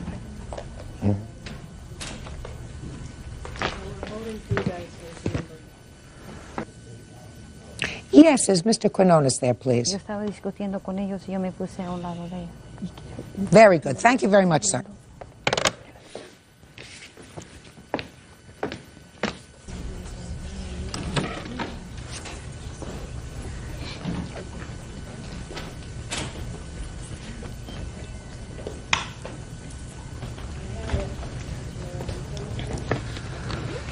I haven't been able to reach either the district attorney at this hour, nor Mr. Alexander, but I'm going to try. Okay. So I want you to just hang around, and I'll see you back here as soon as we are able to get either one of these two people who should be Okay, I able just to gave give... my cell phone number. You have a cell phone number for whom? Michael Alexander. Oh, that's perfect. Maybe we can do that. Yes. When they went to serve me to that address, I moved since December. So I don't live in that address anymore. I live in Lake LA. It's not important. Why is that important? Because she said that when they went looking for me at that address, somebody told the police officer that... And I told her that wasn't important. Okay. The only thing that's important to me is whether or not you knew or appeared to have known someone who was driving in the truck with her on that date. And I would be also curious to find out why the district attorney moved on their own motion to dismiss this case after you and your mother testified. So we'll see you back here. Okay. Thank you. Well, I managed to speak to the assistant district attorney who handled the case.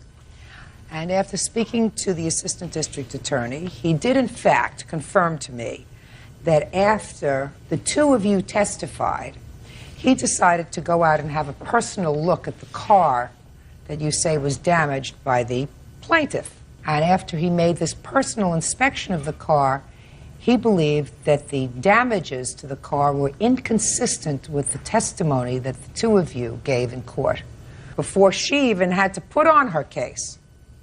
So he doubted your word, especially yours. That's number one.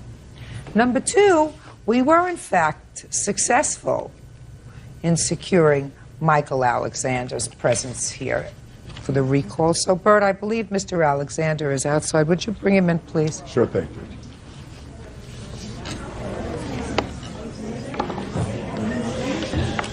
Michael Alexander?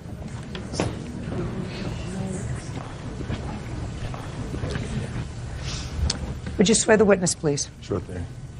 Sir, raise your right hand. Do you swear to tell the truth in the matters before you? Yes, sir. State your name for the record. Michael Alexander. Mr. Alexander, prior to coming into court just now, did you speak to Miss Jones? Yes. Did she tell you the questions that she thought I would be asking you? No. Okay. You helped her move sometime in, when was it, May? Yes. And you had a couple of other people that you had gotten to help Yes, her? ma'am. Who were those other people? Keith and Jose. Do you know their last names? No. I met them at labor. There came a time that Miss Jones came to your house to pick you up. Yes. And these two other men were with you in the truck and you moved one day. Yes. Do you remember the second day of your move? Yes, ma'am. Do you remember an incident involving this young lady right here? Yes. Look at me and tell me what you remember. Well, I remember that we was traveling down Avenue K after we dropped off her furniture at her house and was headed back to the storage. And Jose said, that's my girlfriend. And I seen her throw a U-turn. Jose, put your hand down. Jose said, that's my girlfriend. Yes. Where was she when he said, that's my girlfriend? She was headed east coming down Avenue K. And what happened next? She threw a U-turn, and she came up on the U-Haul, and she was driving all erratic and fast. She was flashing her lights and blowing her horn and doing hand signals up out the window. And Did Jose say anything to her? he said, well, she asked him, do you want me to pull over? And he said, no, don't stop. She just wanted to argue. And so we kept going. Did you see Jose after the move? Have you seen him since? No. Have not? No, ma'am. Is there any question in your mind that this was the young lady in the car? No. Look at me. What color car was she driving? Blue. You sure about that? Yes. Okay. If you have any questions for Mr. Alexander, you can ask me and I will ask him. Okay. Who is this guy, Jose? I don't know nobody by that name, Jose. And I'm not going to let these people get away with it because they're lying.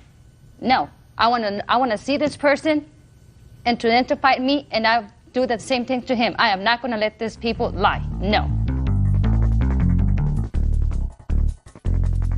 Ms. Jones, I've been involved in the criminal justice system for a very long time. And I'll tell you right now, very rarely does a district attorney who takes a case to trial, impanels a jury of 12 people, wastes court time, expends time in preparing a case.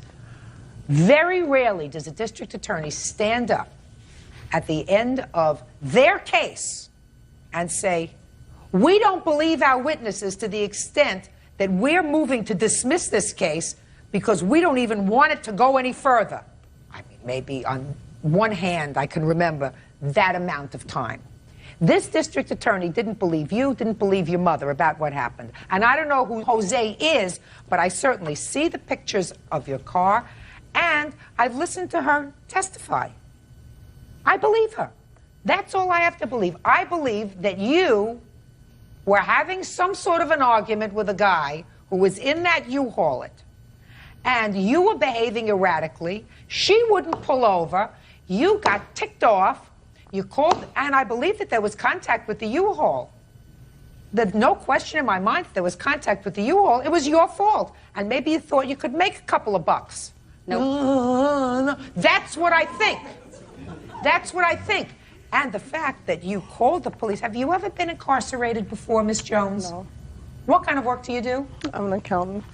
I think that not only did you cause her trouble, because I looked at how many times she had to appear in court based upon your phone call to the police that was fraudulent.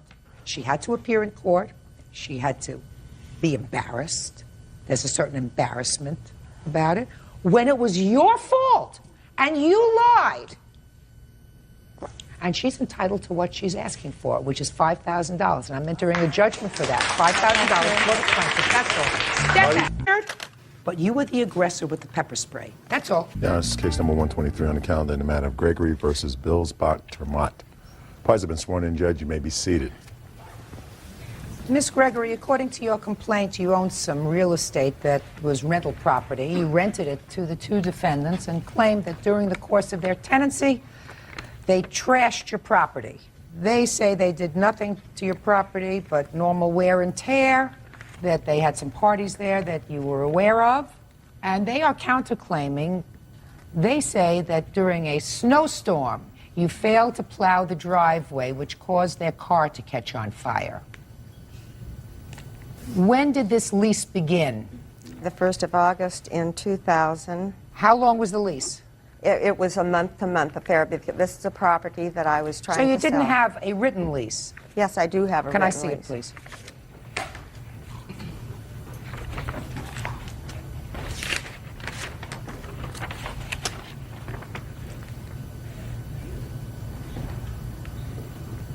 Okay, so they rented the property on August 1st. When did you first see any damage to the property? Well, I was getting complaints from neighbors. So what was the date? Probably in October. It became obvious that they were having parties there and so forth. Okay, when was the next time you were alerted that there may be any problem with the property? Well, as the snow left and I could see that the land was fairly well destroyed all around the place from four-wheeling and so forth, but the final blow, I guess, came when the neighbors were complaining to the point where they were telling me I had to get rid of them. And that's when I went out in the first part of April, you know, discovered the... I see some pictures there. Yes. So let me see the photographs. Now, I should have sorted through. They're not all wonderful.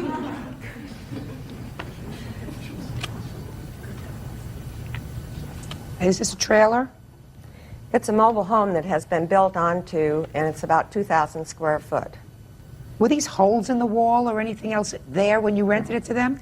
No, we were having some leakage with the roof, and they said that they could take care of that if I would buy the materials, which I did, and I have my receipts for that. What I'm asking you, madam, is I'm going to show you some pictures.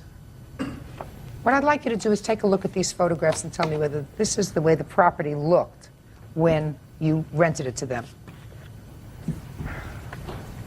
Absolutely not. Absolutely not. No. Would you show this to these two people?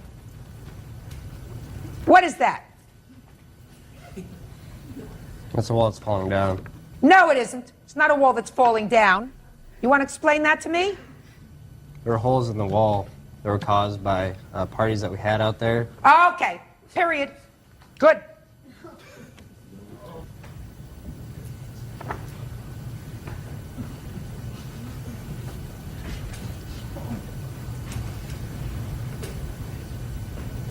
That's our refrigerator, Your Honor. Is that the way it was when you got it? That was our refrigerator when we moved in. Oh, good. So I don't have to look at the refrigerator. Perfect. They bought the refrigerator, right? Madam? That doesn't ring a bell with me. Well, if it doesn't ring a bell with you, they say that they bought the refrigerator. I trust that they bought the refrigerator. There were 2 refrigerators there. I'm sorry. Same party? Yes. You got some nerve. What's wrong with you? Huh? What is wrong with you? Well, in the beginning, when we rented the property, Sherry told us our deposit wasn't for the trailer. She didn't care about the trailer. She said, trash it or fix it. Those were her exact words. She don't care. Trash it or fix it. It's up to you. We fixed it in the first place. The roof got so bad. The house was totally unlivable. There was no hot water, no furnace. So move. So That's what we move. did. You weren't being held a prisoner. Also, before we... I'm not finished with you. If the trailer is not habitable because there's no heat, no hot water, you have the ability to get out of this lease, right? Correct. You don't do this to somebody else's property. Nobody says trash it. Nobody normal. She's not abnormal. Those were her words. Trash it or fix it. Bull. Not common sense, unless somebody is on heavy doses of something. And if you live in a place, and assuming that she was having a mental lapse and said that to you, you still don't do this. Your So Honor, you have to pay for all the damage. maybe half the reason why she didn't care that we trashed it is she told me once that she had that trailer insured at over $30,000. It'd make a nice insurance claim. And that trailer is appraised at a little over $3,000 for the whole trailer. The roof damage well exceeds the $3,000 to have that roof repaired. So basically, the trailer's worth nothing. And Why she didn't has you it just insured. live there peacefully? I mean, what joy does somebody get in causing this kind of damage? What joy? Teenage kids. When we moved in, If Your you're, Honor, just a second, did you move from your family's house into this property? yes, Your Honor. Did you do this to your parents' house? No, Your Honor. Then you know better. It's not as if you weren't housebroken. You were, in fact, housebroken. When we moved in, Your Honor, the previous tenant had been convicted of trafficking meth, and the FBI had just done a raid on that exact trailer when we moved in. The place was completely unlivable. We spent over 40 hours fixing it up. And what did you have to do? We had to pick up heroin needles. Motorcycles in our living room, our kitchen. What did you do About with 10 them? of them. What did you do with them? We had the salvage yard come pick them up. Did you sell them to the salvage yard? No. You just gave them away? Yes. They were not worth anything. They were torn into parts. Sherry told us to get rid of them. Yeah, she told us that it was our responsibility to clean up the trailer. In the lease it So says... it says that you clean up the trailer. She's selling it as is. So far, I don't hear about anything like this. Well, I when heard we you got moved rid of a in, lot of junk inside. The roof was always leaking when we moved in, and we never said it was no problem that we could fix it because the roof was in bad condition when we moved in. She had already had a professional contractor come out there and do the exact same thing that she bought us materials for. And the roof still was leaking, and there was no way we could get it repaired Why would you fix the roof and do this to the walls? because the roof was completely collapsing. When we first moved in, we tried as hard as we could to put up the roofing materials, but it didn't stop it. And that whole, there's 3 sections of the trailer. That third if section... you notice that I didn't show you any pictures of the collapsing where there looks like there were leaks coming in. She's got them here. I didn't show you those. Because if you were renting a place and had a leaky roof, I don't hold you responsible for that at all. This I hold you responsible for. This doesn't come from a leaky roof. Real cases, real people. Judge Judy. Sherry Gregory says former tenants Joel Termott and Chris Bilsbach trashed her property. Joel and Chris say Sherry is a con artist. According to you, you were just following instructions, right? Not necessarily following instructions, but knowing in the... You put 3 kids under the age of 19 in a house on a farm, you know what they're going to do. And you tell them they can trash it or fix it. When we moved out as a landlord, would any landlord do that and not expect this to happen? When we moved out there, we told her. Oh, may I please see the estimates of your damage? Your Honor, I have one statement here from the insurance company which has paid a portion of that, okay? I want to see the estimates of the damage that were not paid by your insurance. That's this document. Let me see what she's got for me. No, listen. First of all, strike out roof leaks, water damage. That was a problem that existed before they moved in, and it's your responsibility to take care of it. Carpet throughout. I can't tell what damage they caused and what damage your previous tenant caused, because it seems to me that you did not examine that property before they moved in. I did. No, because I believe them when they said that they found needles in there, motorcycle parts in the trailer, and all that other kind of stuff that you told them to get rid of. Because in your lease it says that they take the property exactly as it's turned over to them. And I believe them because they were at least honest enough to say to me, I caused this, it was parties. And that's what happens when you rent to teenagers. I mean, that's pretty honest and damning. So I believe that there was a lot of junk in that place when they moved in. So how do I know when the damage was done to the carpet? The carpet thing, the main carpet damage that I was talking about there was just where the roof had leaked and made strike that. That's your responsibility. I'm not talking about carpet throughout. Outside debris cleanup. Do you have a bill for that? I've got a man out there working now. It's just way too short a time to get a total estimate on it. And with the grass growing tall... I can't help you unless I have a bill. This is you. Right. I need bills. Your Honor, could I add one thing? Yes. She claims that she gave us our eviction notice on the 1st of April. We received our eviction notice on the 20th of April, which she had dated the 1st.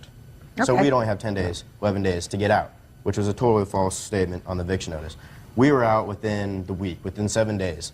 We came out there within the last day, before the end of the month, and there was someone already living out there, cleaning up, doing work out there, re-drywalling, stuff like that. This is all stuff that I'm sure she's not paying him. I'm sure he's living there, he's fixing it up. She's telling him the same exact thing that she told us when we moved in there. Just a minute. Fix it. Doesn't make what you did to the property right. No. Okay. But she's got someone living there while we were still paying rent, while we were still supposed to be living there. She's got someone there just because she knew we were out. Who's living there now?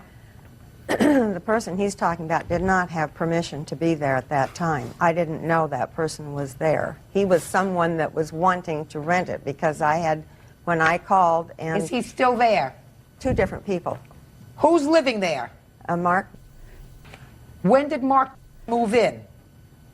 The 10th or 11th of May. That's not correct, Your Honor. We went back before the 1st of May, and I went in my room to get some stuff that I still had there, and there was like 3 snakes and a bunch of hamsters living in my bedroom, and that was before the 1st of May. All right. Interior debris cleanup. Yeah, you're going to pay for that, boys. We came but I'm allocating $200 to clean it up. Now. We had till the 1st. We went out there the 28th to clean up that weekend. Why didn't you clean up before you moved out? We moved all our personal stuff out. Why didn't you clean up before you moved out? This is 7 days after we got the eviction notice. We were out. We went back to clean up on the 7th day. Someone else was already living there. Okay. Approximately 3 acres. Seeding? You have a bill for that? My farmer tenant out there will do that work. He has never presented me with his... Then I can't help you, Miss Gregory. I need bills. How do I know whether it costs $3,000 to reseed 3 acres? How do I know that? All I know is that you can go and you can rent a spreader for $20, and for another $50, you can buy a whole bunch of seed. Is that right? I'm not a farmer. Well, I know. I mean, I know a little bit about that, and if you want to, then you spread it. And you spread it, and grass grows. You have $3,000. Your Honor. Ms. Gregory, it's ridiculous. I mean, do you want me to dismiss this case without prejudice, go and get bills, go and get estimates? I'm not going to do anything. May I say? Sure. This is land that does not just need seeding, it needs completely smoothed out because of all the ruts and everything from the four-wheeling and driving on areas that never should have been driven on. Well, Ms. Gregory, you have your choice, madam. Do you want me to dismiss your case without prejudice? You can refile it at some later point when you get the estimates for these things, or do you want me to continue? If I continue, I have no idea what I'm going to come up with. So far, I got $200 because that's what it looks like it would cost anybody to spend 4 hours in cleaning up the mess that they left inside. That's it. What do you want to do? You need proof when you come to court. This is not proof. A prepared statement is not proof of damage. Well, I asked for this from both the tenant farmer that will do the work on the land and from the guy that is doing the repairs on the house. And he didn't submit that to me. He said, Sherry, the minimum it's going to take on that roof and the water damage part is $2,500. We didn't cause the roof and water damage on her. I struck out the water damage because that was a problem before they moved in. It was supposed to have been repaired by them. I bought them materials to take care of it. That's your problem. Tenants don't do that. And if you rented the property to 2 teenagers and you tell them that the roof leaks, I'm going to buy a material and fix it, and if you have a real interest in your property, then what you do is you go back 3 weeks later and check your property and see if it's been done properly. What do you mean, No, I mean, Give me it's a break. something How I much can't- did you get from the insurance company? Here, Just tell me how much you got from the insurance company. $12,329.31. For, quiet. For all the damage. For the things that they had listed. Your Honor, I have a copy from the county assessor appraising the trailer that she got insurance money for. She got $12,000 from the insurance company. She can take care of the property from that. I just finished plaintiff's case. Let's get to your nonsense. She didn't plow the driveway? Huh? She told, we live in the middle of the country. The driveway has a very big incline. Yeah. Because of that, it's hard to get up when there's a big snow, and the fact that it drifts twice as high as much snowfall as you have. So? She told us, we were telling her we had problems getting up the driveway. She's like, well, I'll have the farmer or a neighbor come plow the driveway. Never seen it. Never came around. No. She said have the farmer or the neighbor plow the driveway. Yeah, someone that she knew that had a plow would come out and No, clean our that's driveway. not what you just said. You just said to me, she said to you, have the farmer or the neighbor plow the driveway. Yes, her as the landlord was going to take care of it. It was her No, responsibility. did she say that? Yes. No. I don't believe she said that. She said have one of your neighbors take care of that. No, she didn't tell us to have it done. Really? She said she was going to have it done. When did she tell you that? We don't know the farmer. We don't know the neighbors. The Oh, neighbors they don't are- want to know you. I got The news neighbors for you. she's talking about, she has sold part of this 80 acres too. Okay. And when was the first time that you had a problem with snow? We had, Give me the date. First date you had a problem with snow. well, in Nebraska it snows from November till So the first problem you had was in November? Correct. probably more like October. So the first problem that you had was in October and you couldn't get your car out? The thing is it wasn't the fact that I got it stuck, it was the fact I left it at the house and rode to work with him, or rode to school with him, because he had a four-wheel drive. I knew I wouldn't make it out. Tell me whose car exploded. That was mine, Your Honor. Well, how did that happen? Fire department says it caught on fire. Don't tell me what the fire department says. It caught on That's fire because hearsay. it got stuck Where did it get stuck? in the driveway. Yes, and you tried to start it? I mean, it Tried. didn't... It was didn't running when I got stuck. Spontaneous combustion. It didn't just explode because it wasn't No, like it caught on sitting... fire. The tires caught the engine on fire. Yes, because you kept trying to move it. I assume you were trying to move it. Well, as soon as it got stuck, yes, I tried getting out. I didn't try and get out for, 10 minutes. I tried to get out, 30 seconds. I knew I was stuck. I mean, it was buried. The car was completely not going anywhere. I turned it off, walked up to the house in -30-degree weather, went up to the house, and I couldn't see the car from the driveway. The car burned up. The fire department called me, said, your car's on fire. Oh, okay. So what do you want from me? What do you want from her? Well, it's a countersuit. She said, and as a landlord, she was going to take care of having the driveway plowed. And if she didn't take care of She it told me starting... she was Listen, gonna- hey, listen to me carefully. When did your car catch on fire? What month? December. December. If she told you initially, and you say it starts to snow in October in Nebraska, that she was going to plow, and she didn't plow, you know what you do? Move! October, move November, move December. You're not a prisoner there. You don't like the leaks, you move. You don't like the heat, you move. You don't trash it. You don't blame her for anything. You get out. So, you got $12,000 from the insurance company? Good. You have no case because you have no proof of any additional damage. You have no case. Period. Driveway wasn't plowed. You don't want to get out a shovel and plow your car. You drive with him. He couldn't move his car. Move. Don't rent to teenagers anymore. Goodbye. Your complaint in the amount of $5,000. This case is over.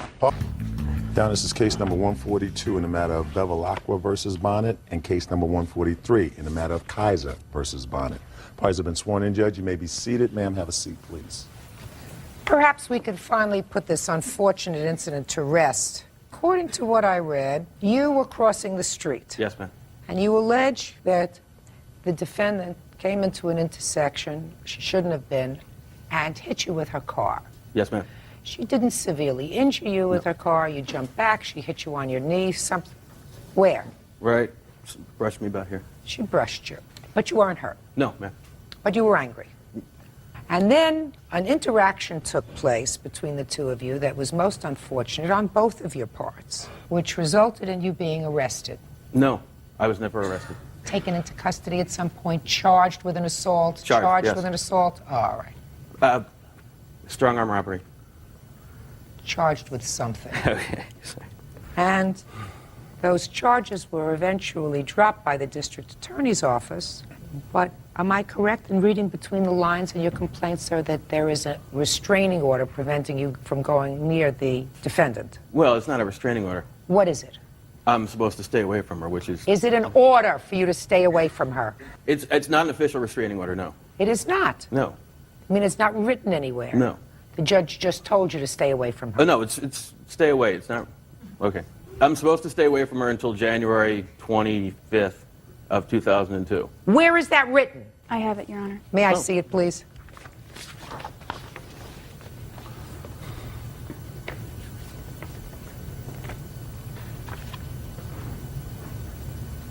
Those are the trial transcripts, Your Honor. I'm just looking at the order because he's not sure it was an order.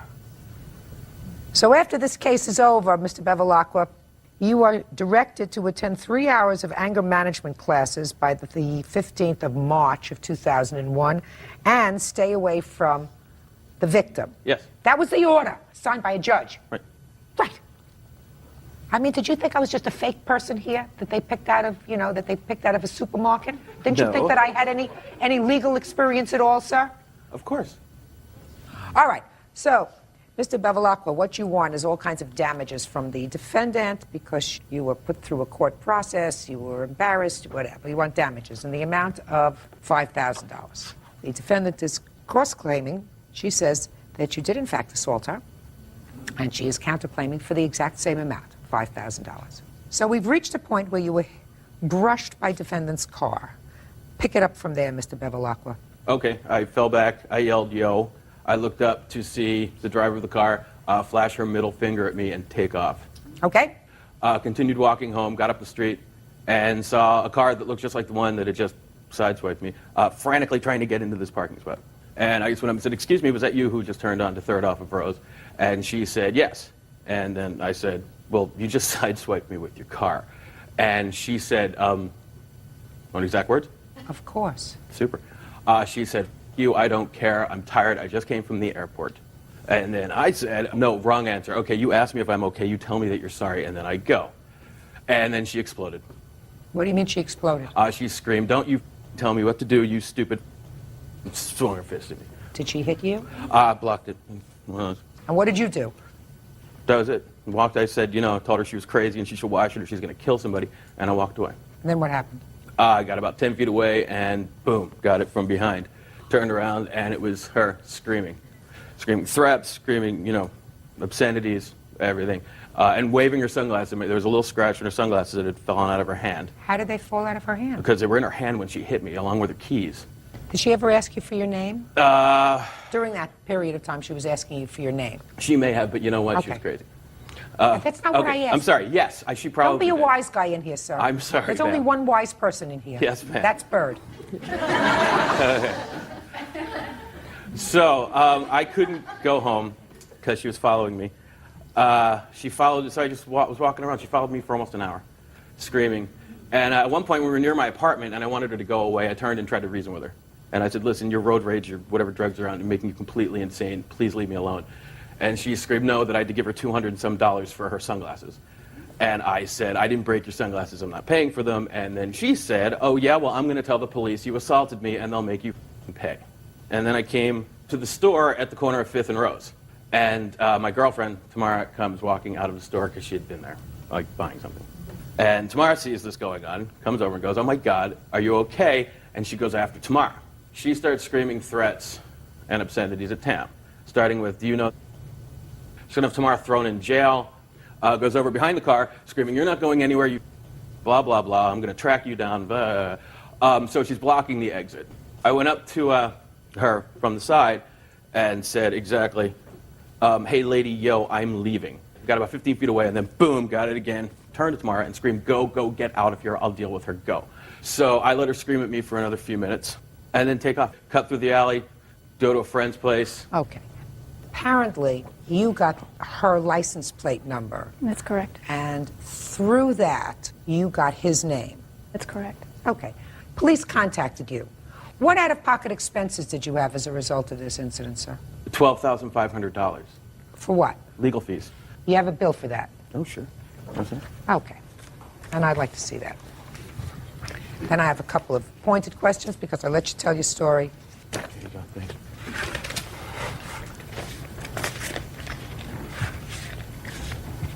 I see the checks made payable directly to the lawyer.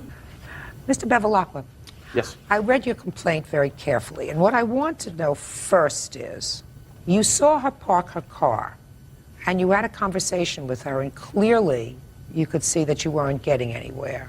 Why didn't you, before this thing escalated, just go over to her car and take down her license plate number?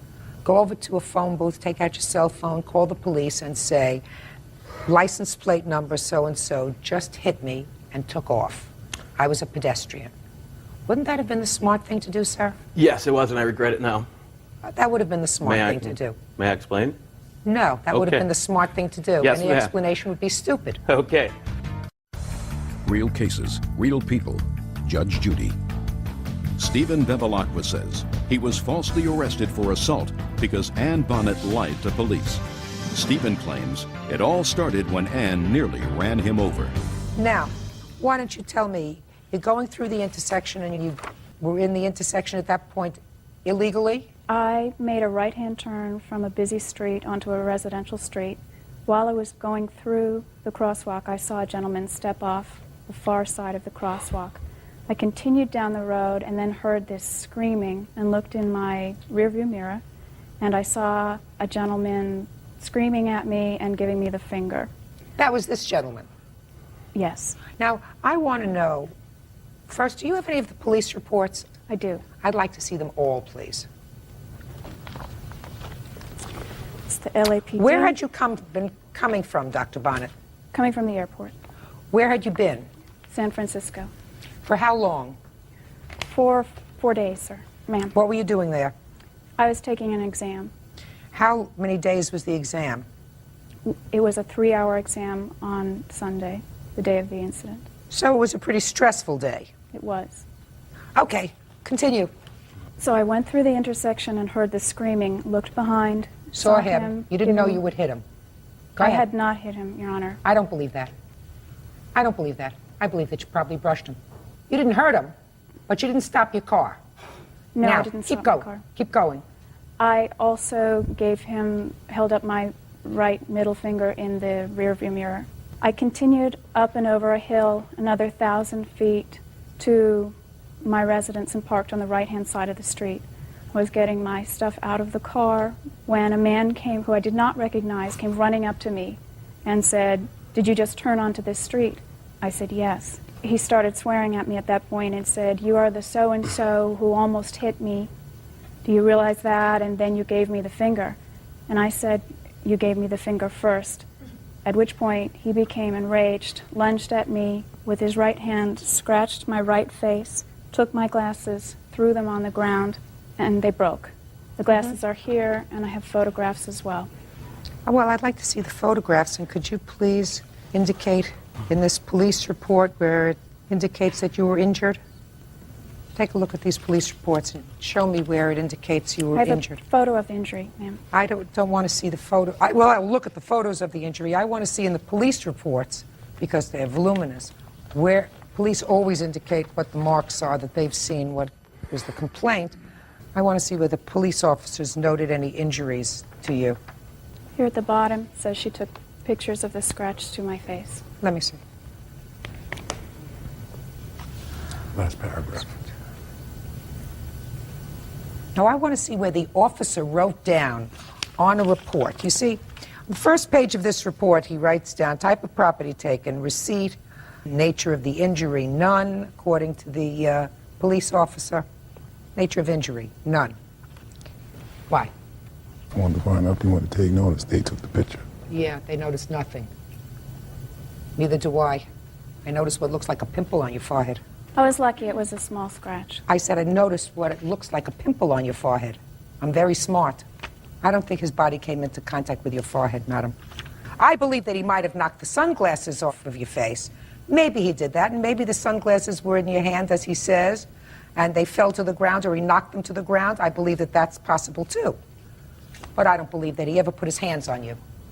And anybody who would believe that, looking at this picture of this pimple, is a fool. Go ahead. Keep going. I picked up the sunglasses and I said, "You just broke my sunglasses. You can't do that." He said, "Yes, I can. This is road rage. I can do anything I want to you." Fine. At that point, Dr. Bonnet, what would a smart, intelligent, educated person do? I would go home. He knew where I lived, ma'am. He was at my house. I was afraid of him. So you follow him in the street? That's what you did. You followed him in the street. That's correct. And after you followed him in the street, he says you were yelling obscenities at him. Subsequently to that, you accused him of a strong-armed robbery. That's what the police report says. That's correct. Well, that was a lie. That was a lie. It's not a lie, Your Honor. Sure it is. Just like it would be a lie if he said, "I'm filing a report, assault with a deadly weapon." Your car. Car's a deadly weapon. You were where you shouldn't have been. There was a four-way stop sign. He's a pedestrian. He had the right of way. Yes, there was a four-way stop sign. That's what it says right here. If he's out in the street, you have no business moving. So you touched him. That's assault with a deadly weapon. Would that have been overkill, Dr. Bonnet? That would have been, since it didn't happen. That would have been overkill if he reported that. Clearly, he wasn't injured. He got up, he walked, he wasn't injured. But he expected somebody to stop and say, "I'm sorry, forgive me, I didn't realize that I hit you. Are you okay?" Instead, you're stressed. According to the police reports, you've gotten 3 hours sleep for the last 5 days because you were studying for these exams. You come home to the airport, they lost your luggage. It was a long day. It was a miserable day. And you acted inappropriately, especially when you filed a complaint against not only him, stand up, but her. Your Honor, I did not file a complaint. Oh, yes, you did. When you report to the police a strong-armed robbery and that she's driving the car because you wanted to be able to get his name, and the police go to her house and intimidate her and walk in with handcuffs and tell her that there's complaint of a strong-armed robbery and she's driving the getaway car all over your lousy pair of sunglasses? The robbery was not the sunglasses, Your Honor. He took a piece of paper from me. That was what the police... Because you were acting like a nut! I was not. You were acting like a nut! Maybe you were stressed, maybe you were tired, but you were acting like a nut. Any smart woman, if they're faced with somebody who is acting inappropriately, and you think he's acting inappropriately, I don't necessarily think so. You could have killed him in your state of stress, and you just kept going. And aside from that, you flipped him off. I would have been infuriated too, but you're a woman, and slightly more vulnerable. So if he comes up to you and if he's furious and he knocks your sunglasses to the ground, you take your sunglasses and you say, "Forget it." How many blocks did you follow him? He followed... How many blocks did you follow him? 2. May I tell the rest of my story? Sure. Because then you're trying to get her license plate. You have a piece of paper in your hand. I read the reports, right? He comes up to you and grabs the piece of paper out of your hand. Is that right? That's so far, right? I wouldn't want a nut like you to know where my girlfriend lived either. You were acting like a nut. And then you report that as a strong-arm robbery with her driving the getaway car? The police decided that that was a strong-arm robbery, the keeping of the paper, which he later returned to the police. He had it in his possession. I find that you're responsible for his legal fees. And the most I can give him is $5,000, which is exactly what I'm giving him, and I am dismissing your counterclaim. You acted inappropriately on that day, and you should have apologized from the very beginning. Case over. Your counterclaim is dismissed, and I'm awarding him $5,000. Now, you sit down. Thank you. I want you to describe to me, Miss Kaiser. Yes. I want you to describe to me, after this whole incident is over, you go home. Your boyfriend tells you take off. The nut is following you, right? She's got your license plate number. How would you receive this first alert from the police? 3 policemen showed up on my door, banged on it, and let me know that if I didn't open the door immediately that they were going to come in. What did they say? They came in and actually started asking me questions about my car. I didn't really know what they were getting at, and they considered me to be evasive and started telling me that if I didn't tell them what they wanted to know, they were going to arrest me on the spot. And since it was a Sunday, I wouldn't be able to contact a lawyer, I wouldn't be able to be bailed out or arraigned, and I would have to spend the night in jail. What do they want to know? They want to know his name. They wanted to know who was driving my car. They basically were backing into asking me his name, and I honestly didn't know what they wanted at the beginning. When they did, I told them actually fairly early in the conversation, but once it started getting this detailed, that I would much prefer to speak to them after I spoke to an attorney. And once again, we were back to, you're going into prison, now put your hands up, we've got cuffs. So how long did they stay in your house? About 2.5 hours. They kept me in my house. After the hour of questioning, I had to wait an hour and a half until she came down, looked at my car, identified it, and left. So the next day it was over? Actually, it was over in terms of my experiences with the police, and that was frightening, but it was not over in that both the police that we talked to and the Santa Monica City Attorney's Office were still considering pressing charges against me. As being a co-conspirator in a strong-armed robbery? The driver of the getaway car in a strong-arm robbery. You see how ridiculous things got? I never accused her of anything, Your Honor. Judgment for the plaintiff in the case of Kaiser v. Bonnet in the amount of $2,500. Fair enough. Step up. Yes. A couple of things to say. Could you have behaved better that day? Yes, ma'am. Okay. Certainly did nothing criminal that day.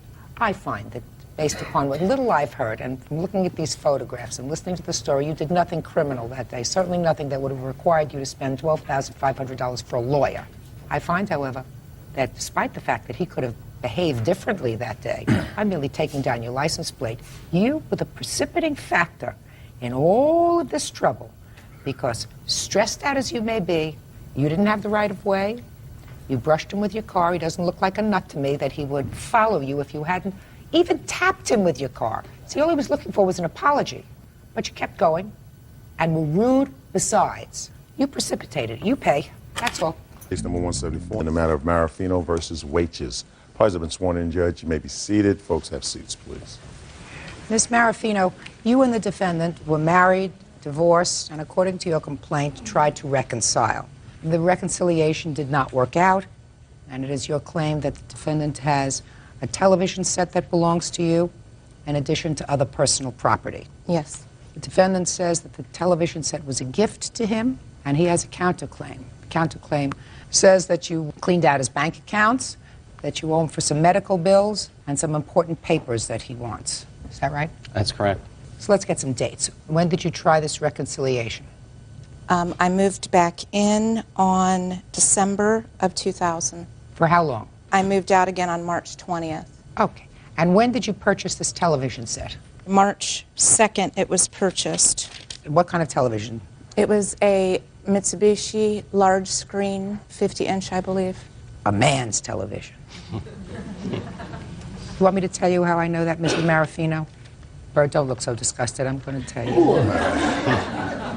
I have a lovely living room in my house that I spent a great deal of time trying to make just perfect. Right in the corner as you walk in is this monster 55-inch television set that is the ugliest thing I ever saw. It's not mine. This one's mine, Your Honor. Okay. So tell me the circumstances surrounding you purchasing it. We discussed it, and I said that I would buy it, and I bought it. There was no mention of a gift. It was not a gift. It's not true. Just a minute, I'll get to you in a minute. At that point, you were living together as a family. Is that right? Correct. We were not married at the time. I understand, but you were living together as a family. Yes. How are the bills being handled? My income and his income went into one joint account, and they were paid out of that one account. Is that correct? That's correct. Okay. Where did the money come from for this television set? From the joint account or from your individual account? You have to excuse, I only have a copy of my tax income return.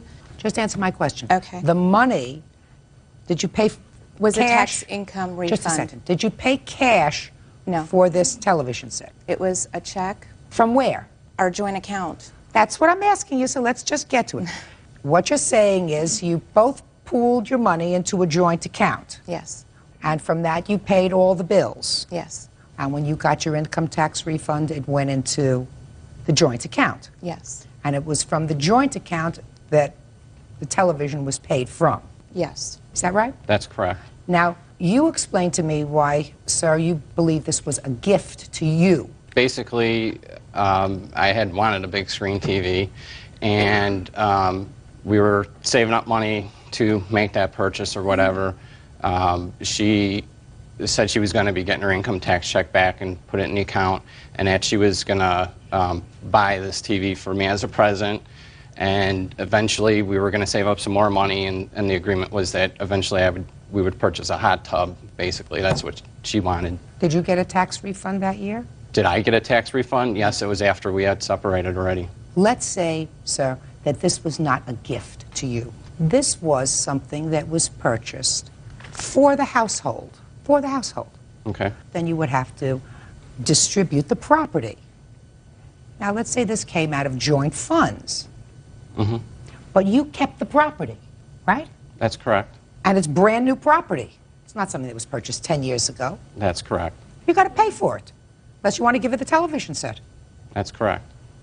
Oh, then we've resolved the whole issue. Well, How much was the television Your Honor, set? Your Honor. $1,960. I have a Your letter Honor. here, though, stating that she had accepted her losses and that she's moved on.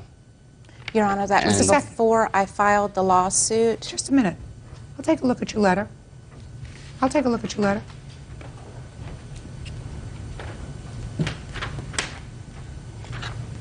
That was a letter I received a few days after she had come and taken everything. You mean you want me to read the part where she says, I've cut my losses with my possessions and have moved on? Right, correct.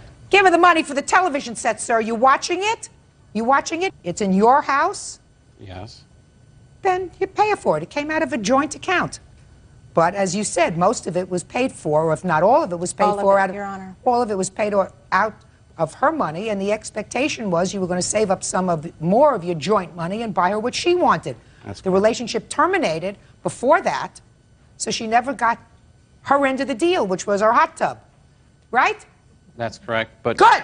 Okay. $1,960 television set. Personal property. What kind of personal property are you talking about? My son's sporting goods stuff. I had a police escort, so there wouldn't be any problems. The police officer told us both that whatever he said I could have is what I could get because he owned the home.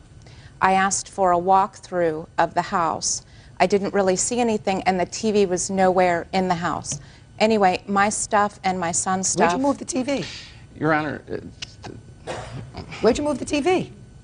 It's a big TV to move. Where'd you move it? to a friend's house. Why? Why? Because I didn't want any trouble. I didn't want to be fighting and starting a fight. We had problems with our relationship. She left. She cleared out the whole I'll get to checking your and savings counterclaim in a minute, sir. Do you have her son's sporting equipment? Yes, I do. Where is it? It's in the garage. Good. You give it to him. What else? That's Assorted clothes, assorted kitchen stuff. Forget it. A treadmill. You have her treadmill? Your Honor, that treadmill was at the house, and when she came to get her possessions, she said that it would not fit in her house, and she left it on the back patio. It's still there. Yeah, it's still there. You want to make arrangements to go and get it? Go and get it. Well, Your Honor, it's been out in the rain. It was... Should have filed your lawsuit before. You're not going to get money for it. Real cases, real people. Judge Judy. Maria Marafino says ex-husband Felix Wages owes for a big screen TV and the return of her property. Now, you say that she cleaned out a bank account. What bank account did you clean out and when? It was our joint account, basically the day after she had left. Can I see it? Just a minute. Did you withdraw money from the checking account? There was $1,400 in the checking account. I took out $700. There was two right in a row there, Your Honor, one for $700, one for $726 right underneath it. Yeah, and you must have took that out because, Your Honor, I did not. Well, there's one on the 25th and there's one on the 26th, Right, sir, so I can't tell. You might have taken one out the next day. Is that possible? That Not that I recall, I did not. Well, I mean, not that you recall. Well, I know for a fact I did not. Fine. If she was going to clean out the checking account, she would have done it on the same day. Also, Your well, Honor. now, Your Honor, on there, on the second page, you can see she went back into the account the next month and withdrew more money out of the account. She proceeded to You're use... talking about $41.75? Your Honor, And I she did had take told me- $40 out, and $175 I think was a little ATM charge. Why did you take it out the following month? Because I needed food, groceries. Okay, I but went you'd out already with. taken out your half. Oh yes, ma'am. Yes, Okay. ma'am. So he gets credit for $41.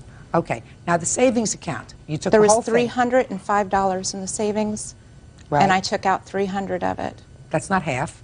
Did you both put money in the savings account? No, Your Honor. He has a business account that he was putting money in as well that had over $1,000 in it at the time. No, that doesn't answer my question. Were you both putting money in the savings account? Yes.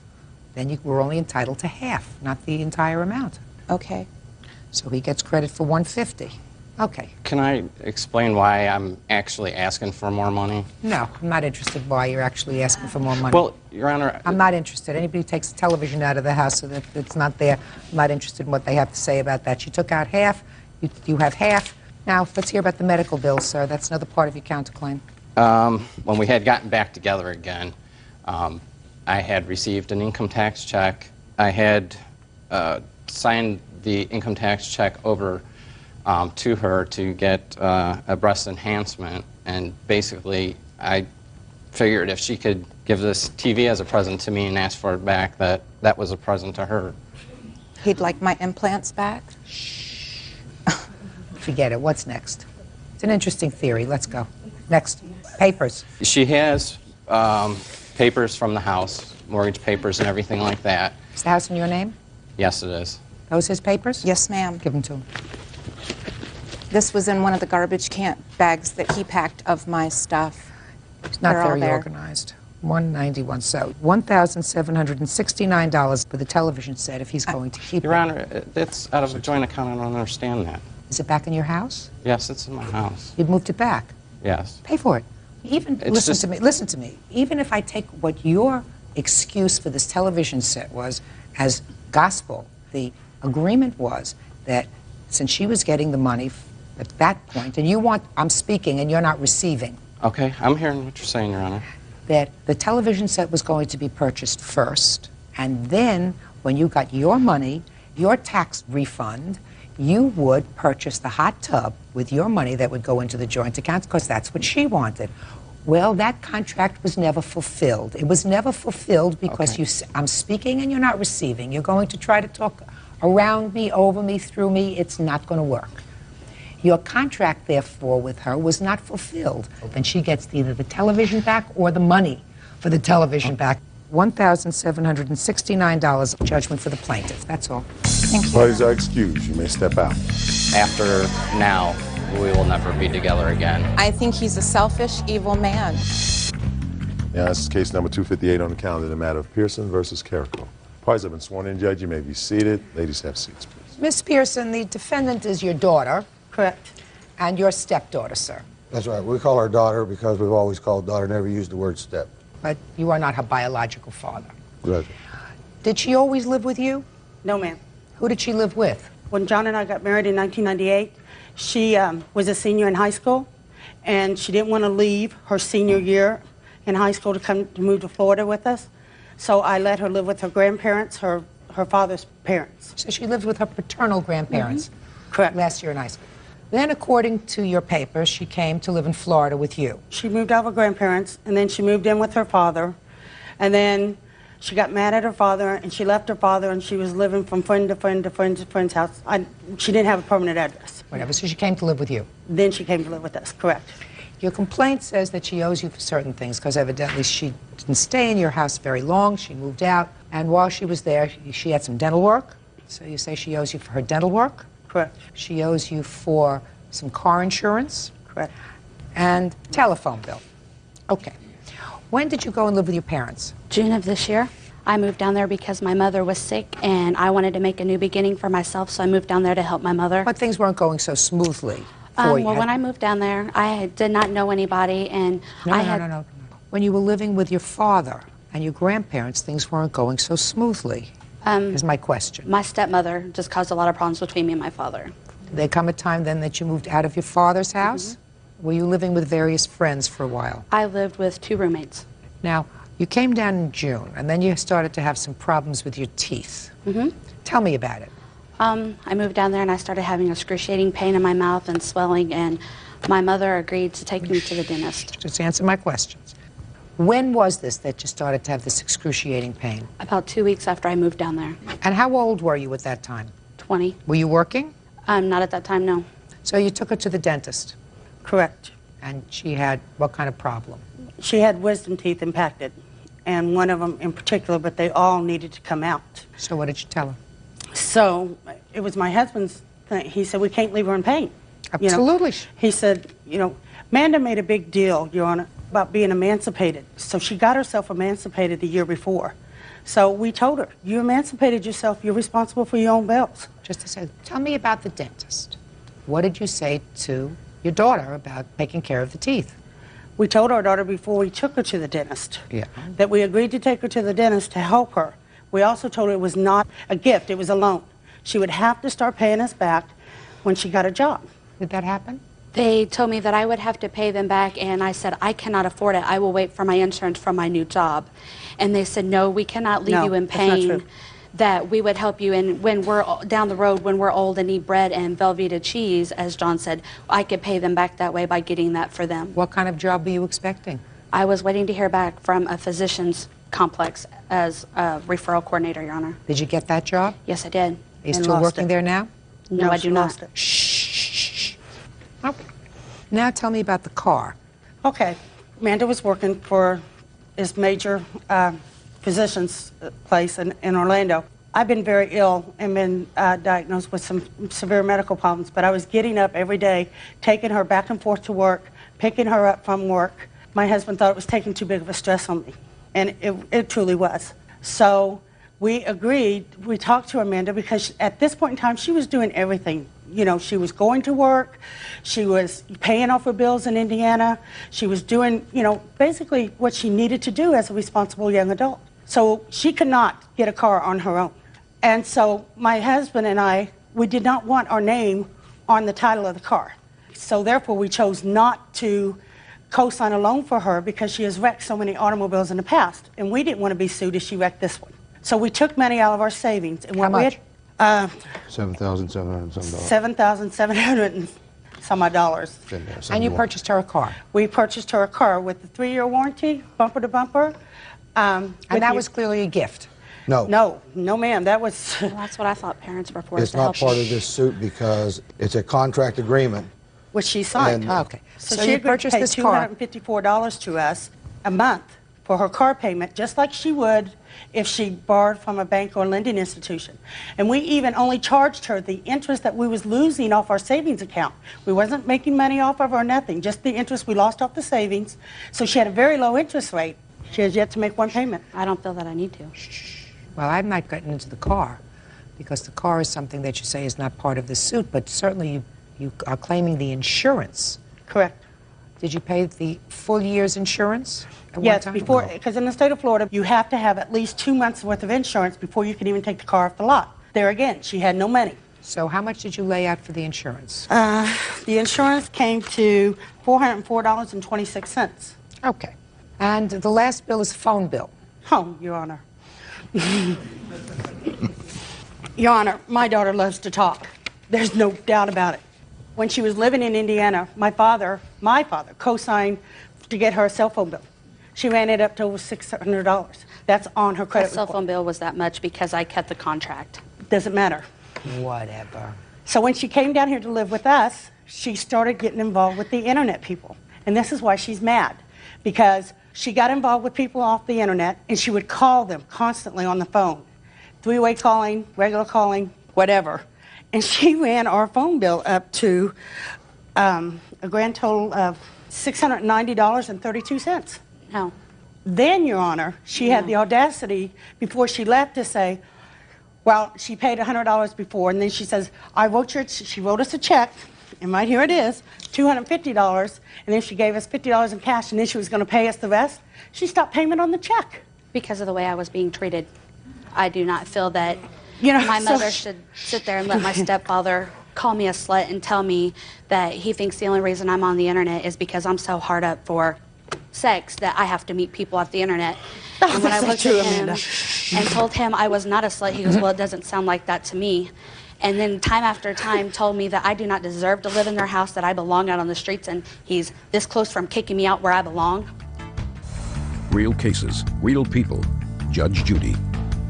Kimberly and John Pearson are suing Kimberly's daughter, Amanda Carrico, for unpaid bills. Amanda says they filed the lawsuit because they don't agree with her lifestyle. Okay. Sounds to me as if when you came down to live with your mom and your stepfather, they really tried to do what was right in order to get you on your feet. You're 20 years old, still a baby. You have to understand that, Miss Pearson. Still a baby. Correct. 20, going on 12. I want to tell you something. I have tremendous sympathy for you with regard to two of the bills that you talk about. One of them is for the car insurance. Correct. And one of them is for the phone bill. Right. Because God knows I've seen some of those in my time. Not mine. Me, take care of your business, no adjectives, no adverbs. You finish your conversation, you go, but I've had teenagers, and they can sit and talk about the color of the moon for 6 hours. I don't have a heck of a lot of sympathy over the dental bill, and I'm going to tell you why. Because as a parent, even when you're talking about a 20-year-old child, she doesn't have any money, and she's in excruciating pain. You don't first negotiate with her that when she gets a job, she's going to pay you back for this dental work, or even put her in a position of saying to you, listen, I'll wait and won't have my wisdom teeth, my impacted wisdom teeth pulled until after I can get insurance. You take care of the bill because that's what you have to do because you're a parent. Your Honor, let me explain though. On Sure. the please, on the dental bill, Amanda made such a big issue of getting herself emancipated so that she could get something for nothing. I don't know what you mean. Well, I can tell you, she had a scholarship in Indiana to go to any university in the state of Indiana. It's called a 21st Century Scholar. And she basically failed out of the first semester. Okay. Okay? Wow. And so she messed up. She got mad because John and I made too much money for her to qualify for federal and state money. And so we let her dad use her dad's income when she applied the second semester for the money. Her dad made too much money. Well, she'll show us she's going to get emancipated, and then if she's got a court document that says she's emancipated, she automatically qualifies for federal money because she doesn't make hardly any money. So there again, she goes to try to get something for nothing. Well. But see, then this little lady, you know, she goes and she takes and she takes and she takes. Miss Pearson, listen to me. She's got to stop taking. Just a second. Are you telling me that the reason your daughter didn't go to college is because she didn't get scholarship? She went to college. She went to college, Yeah. but she flunked out. No, I did not flunk out. Well, 1.0 GPA, Amanda, is flunking. That's not my GPA. Was below a 2. Hey. No. Okay. She wasn't there. What my husband did for her is she said she didn't want to move to Florida because she earned this scholarship and she had to live in Indiana. My husband told her that's bull. He said, you're not limited to Indiana. Amanda, if you want to move down with your mother, he said, I'll pay your way to any college you want to go. I will pay your way. Offered that to her. He would have asked me to pay that back as well. No, we wouldn't have. We offered that to her. Okay, let's get to the dental bill. I don't think it's right for you to say to her as a parent, which is what's causing this conflict, you have to pay for this dental work that was done, even though you had no money at the time. I cannot imagine myself saying that to any of my 20-year-old children. If they were in excruciating pain, having a discussion with them before I took them to the dentist about paying me back once I started working, or else I wasn't going to pay for the bill. I cannot imagine. Quite frankly, I cannot imagine that. Your Honor, It wasn't a what if. To me, that's not. It wasn't a what if, Your Honor. It was just another point to say, Amanda, okay, we have bailed her out so much. We have bought her so much, bailed her out of her bad check debt. She's got 3 cases in Indiana against her. She's got bad checks all over Florida. Miss Pearson, but I'm Your Honor, sympathetic. but you got to understand, we can't bail her out anymore. She wants to be emancipated and be on her own and be the big girl. Then by George, Your step Honor. up to the plate and be the big girl. Well, she's got to be on her own If with they feel regard like to they keep what? giving and giving and giving, and I don't, and I just keep taking and I don't give anything back, then why didn't they quit giving so much long ago if they felt that way? Let me tell you something. Let me tell you something. Don't act immature. Not here. That's fine. It's clear to me that you've gone through a long period of immaturity. Not bad. Immaturity. you've taken on financial responsibilities and you've defaulted on those financial responsibilities that your parents, mother, stepfather, father, have at various times come in and bailed you out of those problems that you had? Is that a fair statement? Yes, Your Honor. I have a sense that your mother wouldn't be here today if you weren't assuming a posture of, for want of a better word, arrogance. You did move out of their house. Yes. In the home of somebody that you met on the internet. Yes, Is that Your a Honor. fair statement? Yes. As a parent, I'm going to tell you that a parent says, what kind of craziness is that? They worry about it. They think it's not responsible. You don't know this person really other than having a conversation with them over that machine. You may meet them a couple of times. Now, I hope it works out. It's worked out wonderfully. Well, for the moment, it's working out wonderful. 6 months from now, I'll see you here and the person here. Trust me on that. Okay. I don't think that your parents are here just because they want money. I think that they're here because they want a certain measure of responsible behavior. And if you ran up a phone bill like that, and if you're driving around in a car and they covered the insurance for the first couple of months, that to me is totally different from taking care of an emergency dental bill. The dentist was going to let it wait until she got her insurance, but I just they couldn't stand insisted. to see her in that much pain. Absolutely And right. and I said to her, Amanda, I can't take it. If you're in pain, we'll take care of it now. Good. That's what I figured you'd say. Because that's what a parent says. We love our daughter, Your Honor. We I love her enough to assume let her that you hate us do. right I now. assume that you do, and you If just do, don't then understand. You would let that man say what he said about me, about calling me a slut and calling me street trash. That's not true. Numerous May I times. say something, Judge? Who are you? I'm Jean. I know Eugene. Who are you? How are you related to this case? I'm a friend of Kim and John's. And No, you can't say anything. Okay. I don't think that anything that you have to say will make anything any better between the two of them, and that's quite frankly what I'm trying to do. Make things better between the two of them, not make things worse between the two of them with more accusations. Right now, Ms. Pearson has, quite honestly, at this point, acknowledged the fact that she said to her daughter, I can't stand to see you in pain. Go have the dental work done, and I'll take care of it, because that's what a mother does. I think the insurance on your car is something different, and I think that you should pay them back for that. And I think that the phone bill that you ran up, you should pay them back. And you didn't tell me that you stopped payment on this check that you gave them. I did because of the way they were treating me, and when I went to get my stuff, it required 3 police officers for me to go get my stuff, because when I arrived to get my mail, my mother and my stepfather informed me I needed to get my mail and leave, and I needed to sign this $76 check that was left over from the insurance they paid. I signed it over to him. The tax, I had We bought your tax. $131 payroll check, which they had opened, along with my ATM card, my ATM PIN code, and my license plate and registration to my car that they had opened with my name on it. Man, And you moved out 3 weeks ago. If you didn't want us to get your mail, stop payment on it. I mean, told me stop before it. Miss Pearson. I left the house that unless I signed that payroll check over to them, they wouldn't even consider giving me my stuff. That's not and true. they said if I do not leave, That's not true, they're ma'am. not asking me No, to leave, Miss they're Pearson. telling me to leave. Miss And Pearson. that they will call the law. And I said, that's fine. I went to walk to my room, and my stepfather got up off the couch and came toward me, and I have no doubt he would have done something about it. Amanda, And he she didn't was even there. move. Miss Pearson. She was there. Don't speak to her. She's made up this thing in her head, and you're not going to get it out of her head right now. Amanda, you have one mother. You will have one mother your whole life.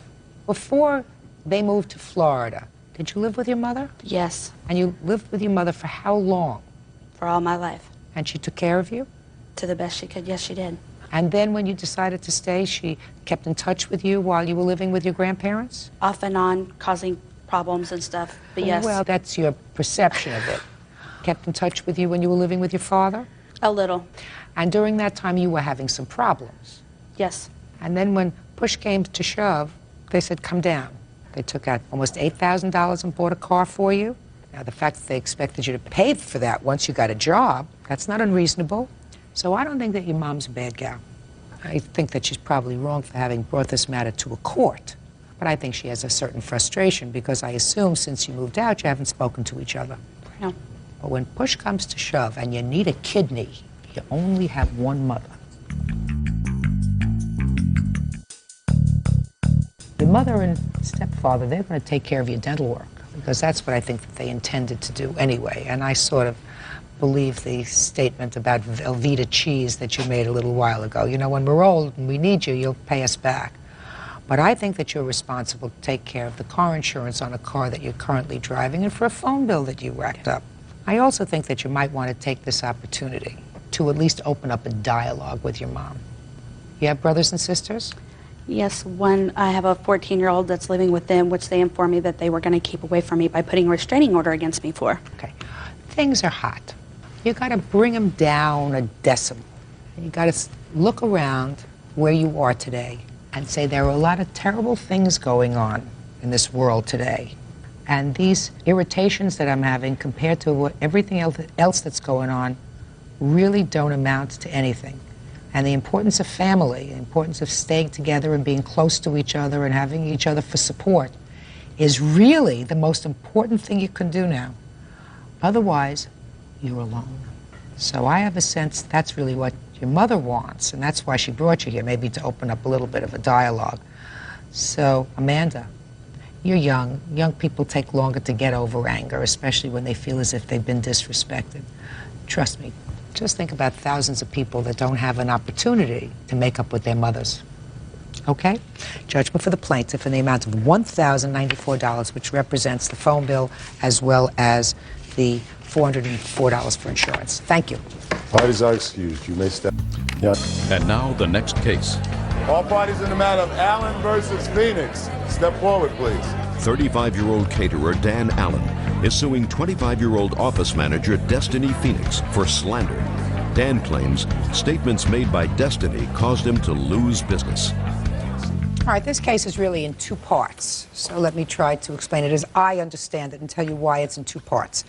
Mr. Allen, you have a small catering business. You make burritos, is that right? Yes, ma'am. And you had the defendant as a client, which means that you would come up in your truck every day?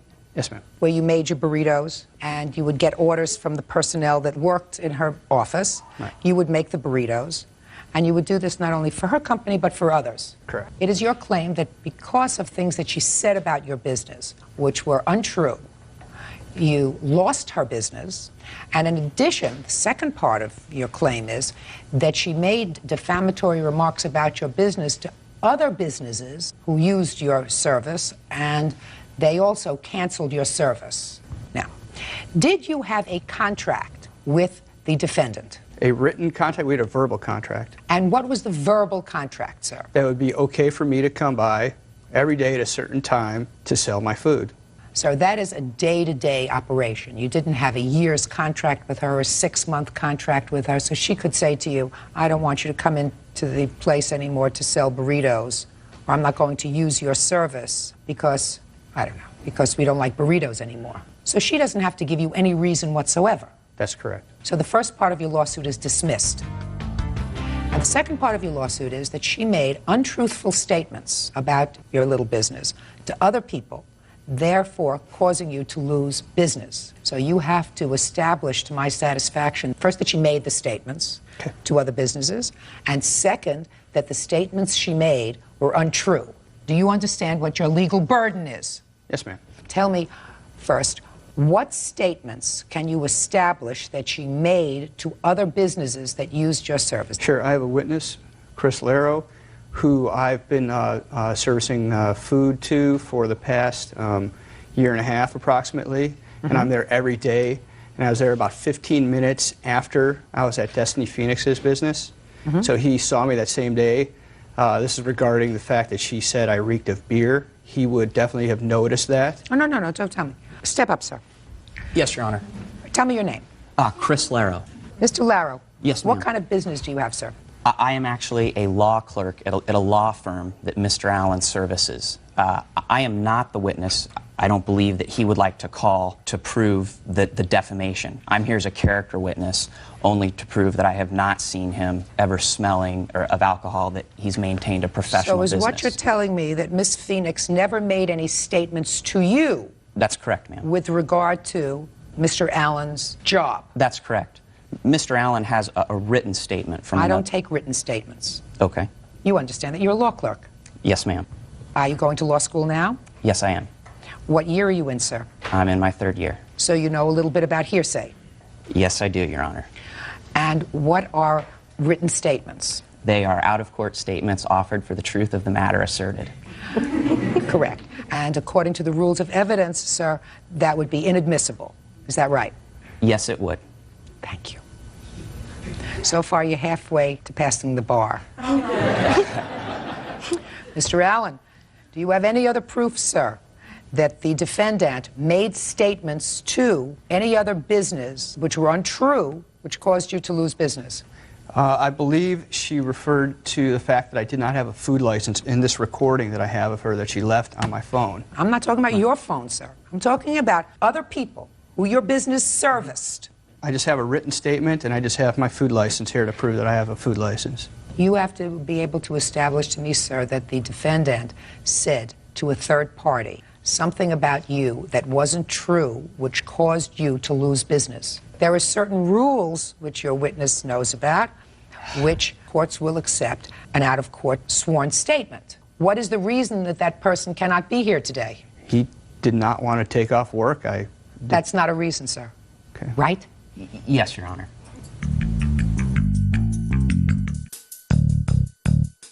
Mr. Laro, anything else you want to say? I would love to do this legal exercise with you, sir. It's been a slow day so far. Go ahead. I fear of taking a beating on national TV, but nevertheless, I think that in the interest of allowing this court to look at the totality of the circumstances here, possibly the court could let him admit this hearsay statement, the facts that we are here in small claims court, and the federal or state rules of evidence are a little bit lax for small claims court. I think that you would be able to see that it was relevant and authentic, Your Honor. One of the reasons that we do not allow out-of-court statements, sir, only under very, very strong criteria, is because it does not allow the defendant to cross-examine the maker of that statement. That means that if I were to look at that statement, I would have to, in my own head, say, everything in that statement is true, because it does not give Ms. Phoenix an opportunity to ask any questions, or for me, on her behalf, like I'm asking Mr. Allen questions, to ask that person questions. That's the reason why we do not permit hearsay statements, because it's inherently unfair to the other side. And the fact that this is a court program that happens to be televised does not obfuscate the need to have reliable evidence. Yes, Your Honor. Right? Reliable evidence. Hearsay evidence is inherently unreliable. So that your case is dismissed, Mr. Allen. But you were very good, sir. Thank you, Your Honor. You may obfuscate the courtroom. आज का हमारा topic है fibre. इस video में मैं आपको बताऊंगा कि फाइबर क्या है, फाइबर की वेबसाइट के बारे में बताऊंगा, और ये किस लिए यूज़ होती है, और ये यंग जो हमारी टैलेंट है उसके लिए क्यों ज़रूरी है। फाइबर एक फ्रीलांसिंग प्लेटफॉर्म है जिसमें हम सर्विसेज अपनी देते हैं। इसमें डिज़ाइन सर्विसेज होती हैं, हर किस्म की यानी कि सर्विसेज होगी, ऑनलाइन किस्म की। उसमें आप समझ सकते हैं ग्राफिक डिज़ाइनिंग है, प्रोग्रामिंग है, डिजिटल मार्केटिंग है, राइटिंग है, वीडियो एनिमेशन है, एआई सर्विसेज हैं, म्यूज़िक से रिलेटेड है, बिजनेस से रिलेटेड है, और कंसल्टिंग से रिलेटेड है। तो इस वेबसाइट के बारे में आपको बताऊंगा। इसमें अच्छा दो तरह के अकाउंट हैं। एक तो आप सेलर बन सकते हैं, यानी कि आप सर्विस दे सकते हैं। दूसरा नंबर 2 है कि बायर अकाउंट बना के आप सर्विसेज भी परचेज़ कर सकते हैं। तो आइए वेबसाइट पे जाते हैं। तो सबसे पहले इनकी सर्विसेज के बारे में देखते हैं। अगर एंड में पॉसिबल हुआ तो आपको अकाउंट बनाना भी है। इस अकाउंट पर किस तरह फाइबर पे आप अकाउंट बना के काम कर सकते हैं। तो सबसे पहले हम जाते हैं, ये वेबसाइट है, आप देख लें, फाइबर FIBER.com। इस पर आप खुद भी जाके इसको विज़िट कर सकते हैं। इसमें जो मेन कैटेगरीज है आपको मैं बताता चलूँ। प्रोग्रामिंग है, ग्राफिक्स है, डिजिटल मार्केटिंग है, वीडियो एनिमेशन है, एआई सर्विसेज है, music and audio, business and consulting है। वन बाय वन सबको देखते हैं, फिर आपको अंदाज़ा भी होगा कि लोगों ने कैसे अपनी गिग बनाई हुई है और कैसे वो इस पर अपनी सर्विसेज बनाते हैं। सबसे पहले हम चेक कर लेते हैं प्रोग्रामिंग। अब ये प्रोग्रामिंग एक मेन निश है, उसके अंदर काफ़ी ज़्यादा निशेज़ हैं। फॉर एग्ज़ाम्पल वेबसाइट हो गया, एप्लीकेशन डेवलपमेंट हो गया, सॉफ्टवेयर डेवलपमेंट हो गया, मोबाइल ऐप्स हो गई। और दूसरा वेबसाइट के अंदर भी काफ़ी सब कैटेगरीज हैं, website development, website maintenance, WordPress, Shopify, custom websites. Similarly आप एप्लीकेशन डेवलपमेंट में भी जा सकते हैं, सॉफ्टवेयर डेवलपमेंट में, मोबाइल ऐप्स में, नीचे वेबसाइट प्लेटफॉर्म्स से रिलेटेड भी खास निशेज़ हैं, ब्लॉकचेन के बारे में भी निशेज़ हैं, और एंड पे एक मिसलेनियस है जो रैंडम है। तो एग्जांपल के तौर पे हम वेबसाइट डेवलपमेंट वाला ओपन करते हैं न्यू टैब में।